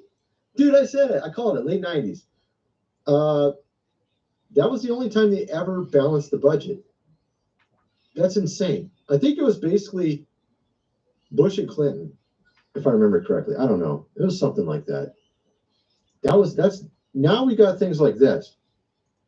TikTok videos. My mortgage went from $3,800 to $7,200.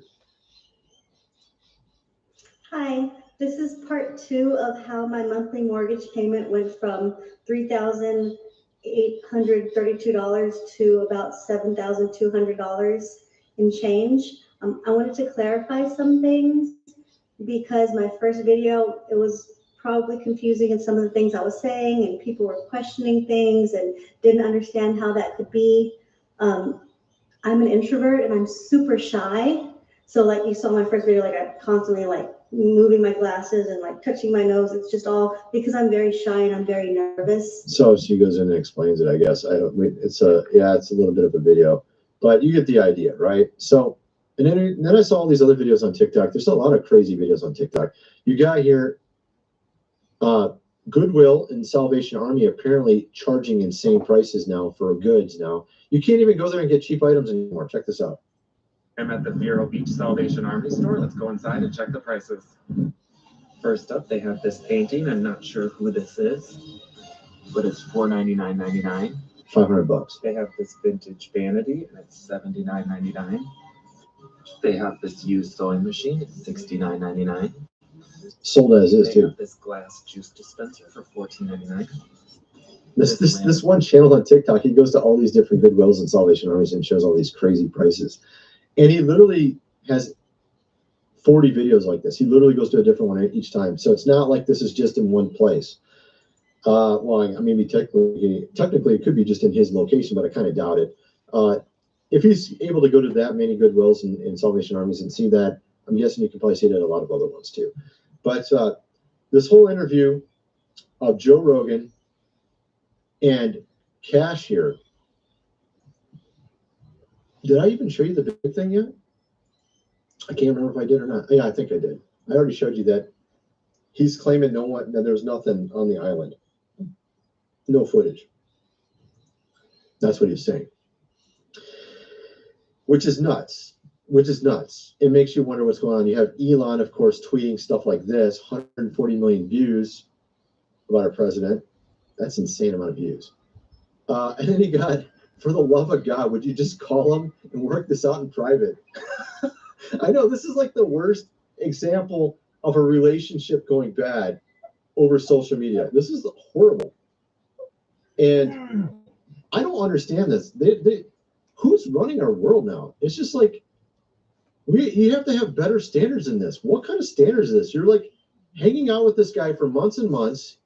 Both sides are being very immature about this.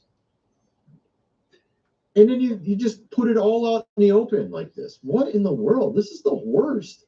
And you guys got the biggest voices in the world. On X, on YouTube, on everything. You say one bad thing about him, everyone in the world heard it. He says someone bad thing about you, everyone in the world heard it.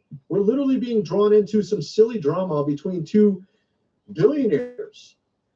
It's insane. And they're just throwing mud at each other like children. Of course, we were in the age of the child. It seems like everyone's still acting like one. The age of Horus. We've already, we're supposed to be already out of that age, but apparently people are still acting like that. I think this is another good example of that right here. And actually, I'm going to get into that. I have a clip of me and my friend, Sean, my high school friend. We were best friends in high school. We did a video last night. I want to tack it on the end, talking about this. Nala Ray being supposedly a good representation of how to be a good woman here in America. We'll get into that next. Yeah, here we go. She's actually, and it seems like Charlie Kirk is trying to promote her a lot now. Let me see if I can pull this up. I had a thing open earlier. Nala TP USA. This is obviously a conservative thing. Yeah, here we go. Well, this isn't the whole picture. Here it is. Here's the picture. Let me show you this on the screen. Here we are. Okay, here it is. You can see that it's got a list of everyone that's supposed to be there. Young's Women's Leadership Summit, confirmed speakers. You got Tulsi, a lot of different people, Brett Cooper, Allie Best Stuckley, however you say her name. Riley Gaines is the swimmer. Leela Rose, she's the one that's, I think she's a Catholic, right? But then you got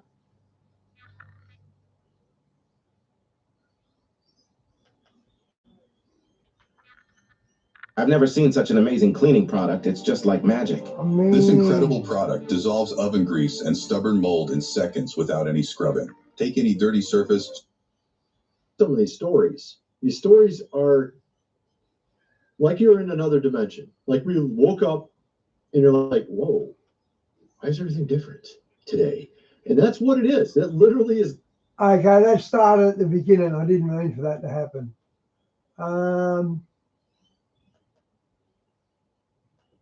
I'll finish with this one, guys.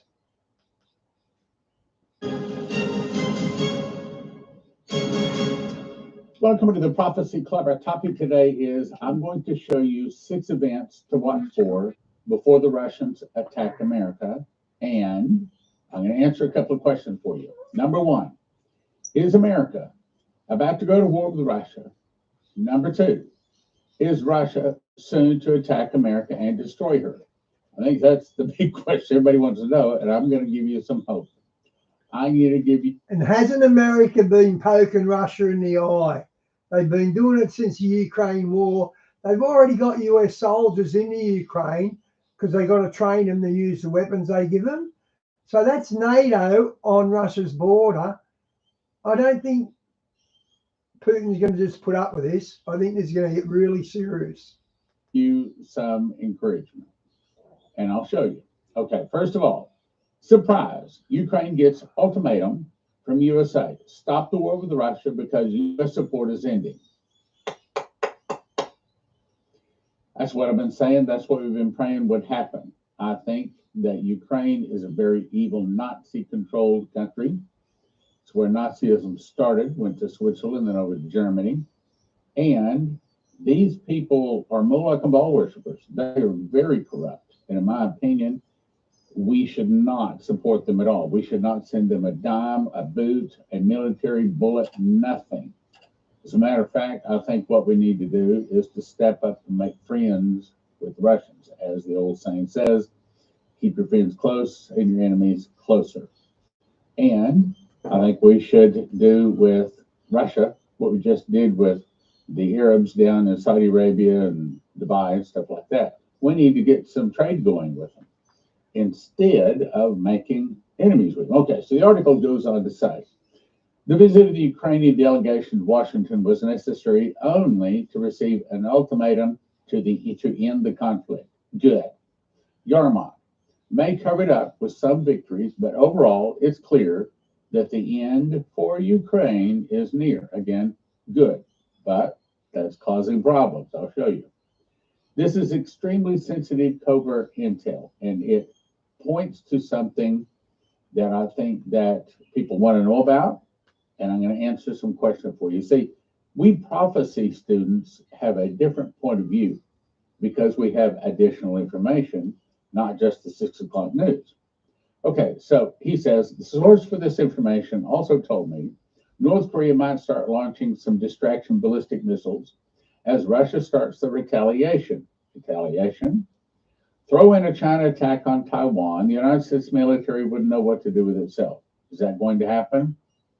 Not immediately. I don't know about you, but I literally got sick to my stomach when I was told this. Global conflict coordination. Is there about to be a global war? No, I'll show you. Prepare as best you can. I think we're about to experience war upon our own shores, missile strikes and all. Well, again, that's what everybody wants to know about. But today, as a prophecy teacher, I'm going to give you some hope. Keith Kellogg's hardening stance on Ukraine shows Trump's real play in peace process. Special envoy calls attack on Russian strategic bombers a dangerous nuclear escalation.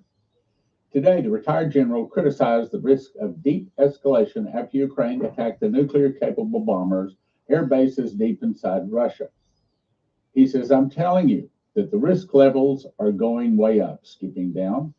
Kellogg said that the damage to the Russian bombers at the weekend was less important than the psychological impact on Russia, and that he was particularly concerned by the unconfirmed reports of a Ukrainian attack on a naval base in northern Russia.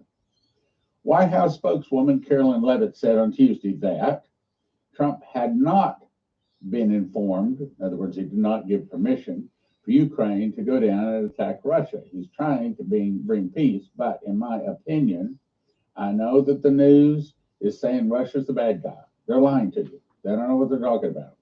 I know that the news is saying Ukraine is the good guy. They were the one attacked. Ukraine's not the good guy. Yeah. Ukraine, I'm going to say it again. Ukraine. Talia, the way America's poking Russia in the eye, they're leaving them no choice but to retaliate. And they also got China on their back with Taiwan. Is not the good guy. Ukraine is the one that is behind most of all of this problem. Well, wait a minute. Didn't Russia attack Ukraine? Yes. But what was Ukraine doing? Ukraine was preparing an attack on Russia. So Russia knew about it and attacked first. Okay, there's more. Let's go on. Germany announces new military partnership with Ukraine. What? See, there's talk right now. Trump is talking about possibly pulling out of NATO, and I think it's next week or maybe the week after. He goes to the NATO summit. And I think he needs to tell the if he'll just call me. I'll give Trump some prophecy advice. If you call me, I would say, yeah, go to the summit and tell them that if they want you, i.e. America, to withdraw from NATO, then you do this. Here's what he's about to say. So Germany, under new Chancellor Friedrich Merz, has agreed to $5 billion military aid package for Ukraine, and that will include the Taurus long-range missiles specifically for Ukraine to hit the Russians with. Germany has removed all restrictions how far Russia, the Taurus missiles may be fired, efforts to strike Russian targets. In other words, Germany and Ukraine is trying to start World War III. They are counting on the U.S. getting involved, and that's what the Russians want, I think, because that gives them an excuse to destroy America in 1 hour, as the Revelations 18 says. So anyway, Berlin will help Kyiv develop a long-range weapons that can hit targets deep inside Russia, as in Moscow. Okay, the beginning of the new form of military-industrial cooperation will begin between our countries, and it has great potential, they say. So these Taurus missiles are capable of striking targets 500 kilometers away, including the Russian capital, all the way from Ukrainian territory. Well, what has Vladimir Putin said? He has clearly said that if Germany sends Taurus missiles to Ukraine for use against Russia, and if those Taurus missiles land up on Russian soil, that will mean that Germany attacked Russia. And it will be considered an active combatant. Germany, say it again, Germany will be considered an active participant, an active combatant in the war, and Russia will then attack Germany. Basically, that's what's saying. A prospect that now seems imminent. I agree. So Trump, when he goes to talk to NATO at the NATO summit here before the end of the month, Trump, tell him, no, you're not going to give $1 worth of help to Ukraine. No, you're not going to send the Taurus missile. And if you do, we'll pull out of NATO. Not only that, but there's going to be some very heavy sanctions on all of Europe. You don't do that, because the truth is America, i.e. Trump, really is in charge of the world. So in Moscow offices is being discussed that if German troops strike Moscow with German weapons, the only option left is for them to strike Berlin. Now, here's the question. Is this about to happen? No. Why do you say, hang on. The ball will be in Trump's court to reject the Europeans' lust for war, the U.S. and its European allies with Russia. Not going to happen. Not going to happen. Why do you say that? Well, one, the question, is America about to go to war with Russia? Is Russia soon to attack America and destroy her? Answer is no. Here's why I say that. Dmitry was clearly told the fall of America will start with an internal revolution in America started by the communists. Have we seen that? No, we have not. Now, in my opinion, this is the way this is probably going to play out. The fall of America will start with an internal revolution overthrowing the Trump administration. Started by the communists, some of the Democrats, the communists, will start fighting against the Trump government and overthrow it. Now, again, that's not a thus saith the Lord. That is a thus guess stand. I'm just guessing. But I haven't got a yawn when I've been saying that. Matter of fact, the anointing just touched me. Instead of waving me off saying that, it's kind of confirmed. I'm not ready to say that confirmed yet. But anyway, let's go on. So what are the things we look for? Well, we've covered this many times, but I'm going to put it together for you. We have not seen the Palestinian state. We have not seen Israel discover oil. We have not seen Israel attack. We're not going to see Israel discover oil at all, Stan. If they had oil, they would have knew about that in the 70s because they would have done ground penetration. Stan gets a few things fundamentally wrong, actually. Like that, his EMP devices. You get some things wrong. Not seen the internal revolution. We've not seen these things. On to the next thing. Now, I read this a few weeks ago, but I think that this is one of the more important things I have run across in a while. So I'm going to read it again. Okay, Di, I'm going to show that, what you just posted, and then I'm going to hang up. Hang on, it hasn't loaded.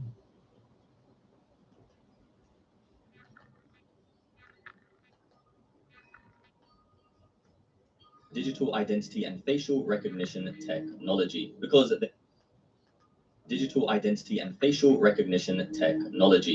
they're protecting each other. And it was nothing to do with his race. It was to do with his religion, okay? Musk should be deported from US immediately to receive a mark in their right hand or in their foreheads. And that is what I believe this huge distraction is really about. Palantir's AI machines need data for fuel. They call it the gospel. In this video, I'm going to show you what I believe to be a huge distraction from something much bigger than Elon Musk. Diane, I think I subbed to this guy. Let me check.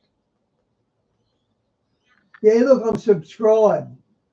Haven't seen much of him, though. And Donald Trump having an argument on the internet, okay? But for those of you who don't know, Elon Musk and Donald Trump recently had a quote-unquote falling out. And Elon Musk said this: time to drop the really big bomb. Donald Trump is in the Epstein files. That is the real reason they have not been made public. Have a nice day, Donald J. Trump. Now, whether Donald Trump is really in the Epstein files or not, it isn't really the topic of this video. I've got some much more important things to show you. Now, they went back and forth. Now, of course, there is this footage here which doesn't look the best for Trump. Let's take a quick look at it. Of a Mar-a-Lago party shows Trump giving Epstein his personal attention.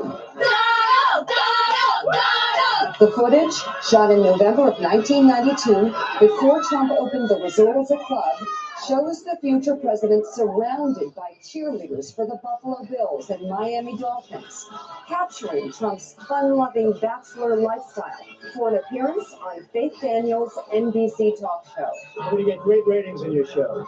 Trump is surrounded by women as music blares in the background. After a while, Trump goes to greet 3 new guests, among them the financier Jeffrey Epstein. More than a decade before his... You can tell this guy is such a creep, honestly. Obviously, we know that's a fact now, but just looking at him there, I can tell he's an absolute freak. Deeply on state prostitution charges. Later in the footage, Trump is seen talking to Epstein and another man as women are dancing in front of him. Trump alternates between dancing and pointing out women to Epstein and the other man and telling Epstein about the cameras. Though exactly what they say is difficult to understand as they discuss the women and their appearances. Trump gestures to one and appears to say to Epstein, "Look at her back there. She's hot." And then Trump says something else into Epstein's ear that makes him double over with laughter. So anyways, that happened, and obviously that doesn't look the best. Maybe Trump is in the Epstein files. Who knows? To be honest, I do find it a little strange when someone's accused of something that... Okay, I do know this. Epstein went to Trump's golf course and he hit on one of the guys who worked there. He hit on his daughter. So Trump barred him from Mar-a-Lago, whatever it's called. So he barred Epstein from going there. I don't think Trump's involved in this. I think it's crap. Big, they might as well just release the files if they're not Come on. implicated within them. But like I said, I still believe this is a huge distraction. Now, this is a key piece of evidence to me that makes me think that this situation is a distraction planned between Elon Musk and Trump. And why I say that is because, well, if Elon Musk knew that Donald Trump was really in the Epstein files and he was really what he's claiming he is, then why would he allow his child to hang out with Donald Trump? That's a good point. Just a little weird, right? Unless these people really are that sick. You know what I mean? But yeah, it's just a little bit of a stupid thing to do. To claim that somebody is associated with somebody as sick as Epstein whilst allowing your child to hang out with such person is just weird. It makes him look stupid, you know? And this is another great point that I came across. The previous administration would have 1000% exposed Trump for being in the Epstein files if he actually was. That should go without saying. This is how you know it's BS. Now, one thing I would say is there is a reason why the previous administration may not have exposed Trump, and it's because they are also in the files, right? So there would be a mutually beneficial agreement to not expose the files because they're protecting each other. They're enemies, but in that situation, maybe they're allies. And a lot of people argue that, you know, it's kind of two wings of the same bird anyways, the entire political system being run by some shadow government. Talia, I don't like where Trump's taken America, and I'm very concerned. I was glad he got in, but I'm pretty concerned now. But yeah, if they had the goods on Trump, they would have used it by now. And behind them, let me know if you believe that or not. Now, this is where it gets pretty interesting, and we're heading towards the information that I want to tell you about, that I believe this is to distract everybody from. Hey, you! Grab something epic at www.saintabs.com. Support the mission. This man. If you're not eating cinnamon every single day, you are missing out. I'm Shannon Kreeft, and I've been helping people heal with...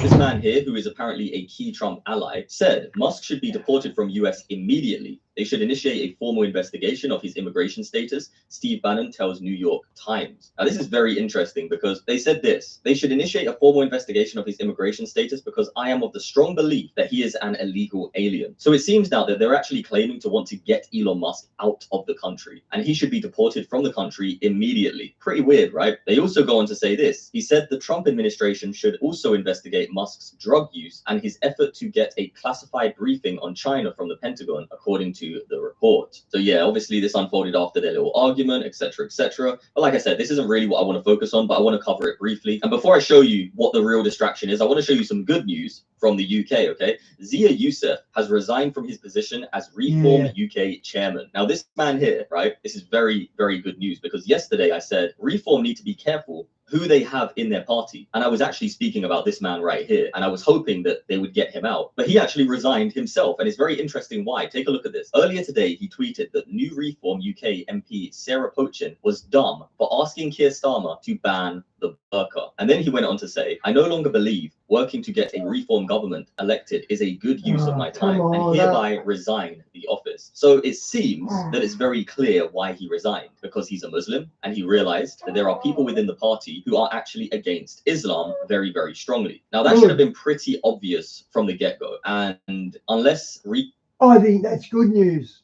Reform let in another Trojan horse, it seems that Reform may be on the right track right now, getting these type of people out of their party and hopefully bringing some good candidates into their party. Now, it's very interesting because this Muslim, Hamza Youssef, said this: Zia's example should act as a lesson to every person of color. You see how they always try to make it seem that race and religion are the same thing, and they try to get all, you know, people who are basically not white to turn against reform by painting them as if they're some racists or something, when really they're against an ideology, Islam, and other bad ideologies, but they're not against the color of people's skin. This is such a ridiculous claim. Hamza Youssef, a Muslim who was actually the former First Minister of Scotland. It's unbelievable how certain people get into positions of power nowadays. But he went on to say, even if you donate hundreds of thousands of pounds to them, the hard right will never accept you. Never heard of the hard right before until this post, but that sounds pretty weird. Who would have thought reform would eventually dispense of their brown, son of an immigrant Muslim party chairman? You see, he wants to conflate all of these things as one thing, but let's be very clear. Even Zia Youssef was 100% clear of what he didn't like. And it was nothing to do with his race. It was to do with his religion, okay? Earlier today, he tweeted that the new Reform UK MP Sarah Pochin was dumb for asking Keir Starmer to ban the burqa, right? What is the burqa from? Ban the burqa, I agree. It's a sign of oppression for the women of Islam. Religion, Islam. So clearly, this is nothing to do with the color of his skin. And these reform people, they're not racist against people such as myself. They're not racist against people. They have an issue with people's ideologies. But clearly, these people are always trying to race bait. And it's actually very hateful, you know? And honestly, to make it seem that any person of color should be against the Reform Party and will never be accepted is actually hateful in itself. This is an extremely hateful comment that Hamza Youssef has stated here, because it has nothing to do with race, and it has everything to do with ideologies that people don't want in the West, especially in the extremist way of women covering their entire body head to toe and walking out in public like that. That's what it was. Look, that's exactly what it was about. Now, so yeah, this guy just takes another huge L as usual. Kind of hilarious, dude. This guy is such a joke, man. Honestly, such a joke. Again, with his mask on and his four-wheeled scooter. So now let's get to the point what I believe this massive distraction is about. Now, whether the falling out between Trump and Elon is a legit falling out, you know, maybe it is. Maybe they're not that strategic in their plans, but because this has happened, they're using it as a distraction. And what I believe they're distracting people from is this. Look, Trump may team with a tech company to create a database of Americans. So this company here, Palantir, is very, very suspicious, and I'll show you why. The Trump administration may be taking an executive order calling for the federal government to share data across agencies to the next level by partnering with a tech company to compile data and track Americans across the country. Okay, so the company Palantir has denied these accusations, but that has not stopped concerns from spreading about the potential data collection, including from some in President Donald Trump's own camp. Now, it goes on to talk about how Palantir, a data analysis and tech firm co-founded by Trump mega donor Peter Thiel, has already been working with the White House and has received more than 113 million in federal government spending since Trump took office. So there's clearly a connection between Palantir and the Trump administration. And this article was written by The Week. It has a lot of information regarding this. So I dug a little deeper, and it does seem that they are trying to actually build something, and they're doing it under the guise of deportation. Okay, so collecting data and this kind of thing, building databases, but because they want to get more deep into deporting people, which I think that deporting illegal people is a good thing to do. But collecting the data and monitoring people on this depth seems to be a little bit dodgy, in my personal opinion. And it seems to be leading up to digital currency, digital ID, and this kind of thing. It does seem to be heading there, and quite rapidly. And that is what I believe this huge distraction is really about. Now, maybe Donald Trump is in the Epstein files. Maybe it's going to come out that he really was. And if that ever does happen, then fair enough. But maybe Elon Musk and Donald Trump are in fact strategically doing this situation, because there are very advanced strategies that take place within governments at times. And maybe this is actually a stepping stone for Trump to release the Epstein files and say he wasn't in the files. See, look, false accusations. And then, you know, an agenda can unfold or something. Whatever's taking place, it's definitely a distraction from this, okay? For sure. It really does seem that they are trying to keep this under wraps as much as possible. And why I find Palantir even more suspicious is because of this. Take a look at this. It actually blew my mind, okay? A CIA-funded data mining juggernaut with the CIA. And look, it even says here, rumors began to spread that Palantir apparently helped to... Tally, I don't think it's going to go away. That's the only way they control our money completely, digital currency. We've got no say on what we can spend if they put in a lock. Do this. Now, if that's true or not, you know, that's kind of irrelevant. Well, maybe it's not. But it seems that Palantir have been heavily involved and connected for a long time. Palantir lives the realities of its customers, the NSA, the FBI, and the CIA, an early investor through its InQtel venture fund, along with an alphabet soup of other US counterparts.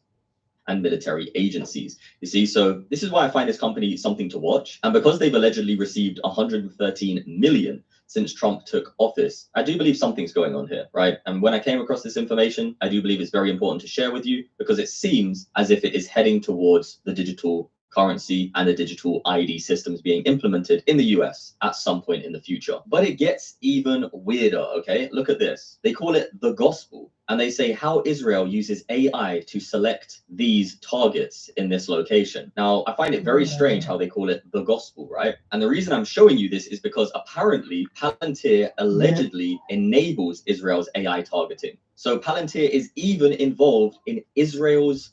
People ask me why I'm so interested in the USA, like I mean Gabe and the family and all that. And the reason I'm so interested is because it's fascinating. And also I'm aware that if America falls, the rest of the world will follow as well. So that's one reason I like to keep eyes on the political situation in America as well. AI targeting system, allegedly.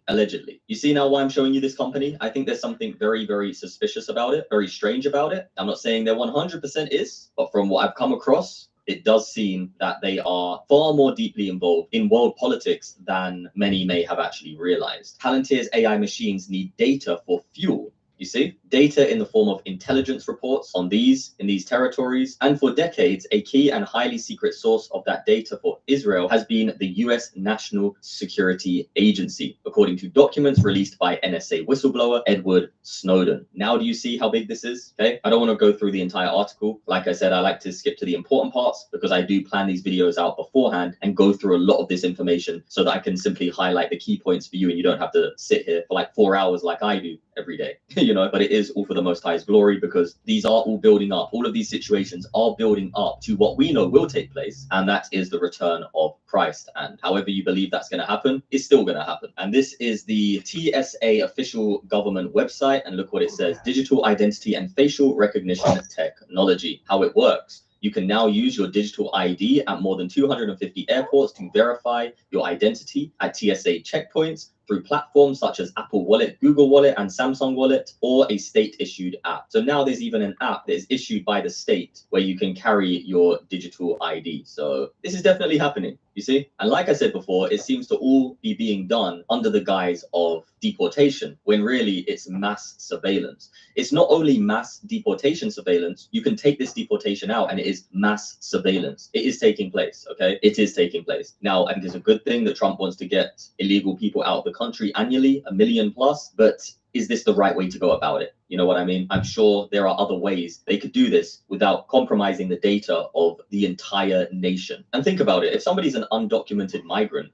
they're most likely not even going to be involved in downloading these apps and getting involved in it. And the only reason they would is why? If it had to be done. You see what I mean? Like, why would this system even work? Well, it would only work if this became an obligation that every citizen has to have a digital ID, then they could easily find undocumented ones. But if it's not obligatory, then this would not even work, right? Because the people who are undocumented would just not get involved in it. And then normal people would be like, yeah, I don't want to do it. So how can you differentiate between those two people? You see, it's just a pretty slippery slope, man. It's a very, very weird situation. And like I said, that's what I believe this massive situation is being used to distract people from. I'm not saying the falling out is fake. I'm not saying that these relationships breaking down are fake, but they are definitely being pushed into the limelight in such a way that the really important stuff, such as this, is not really being spoken about. And this is massive, by the way. Now, let me know in the comment section below if you believe that this is building up or related to this verse here in Revelation 13, 16 and 17. And he causes all,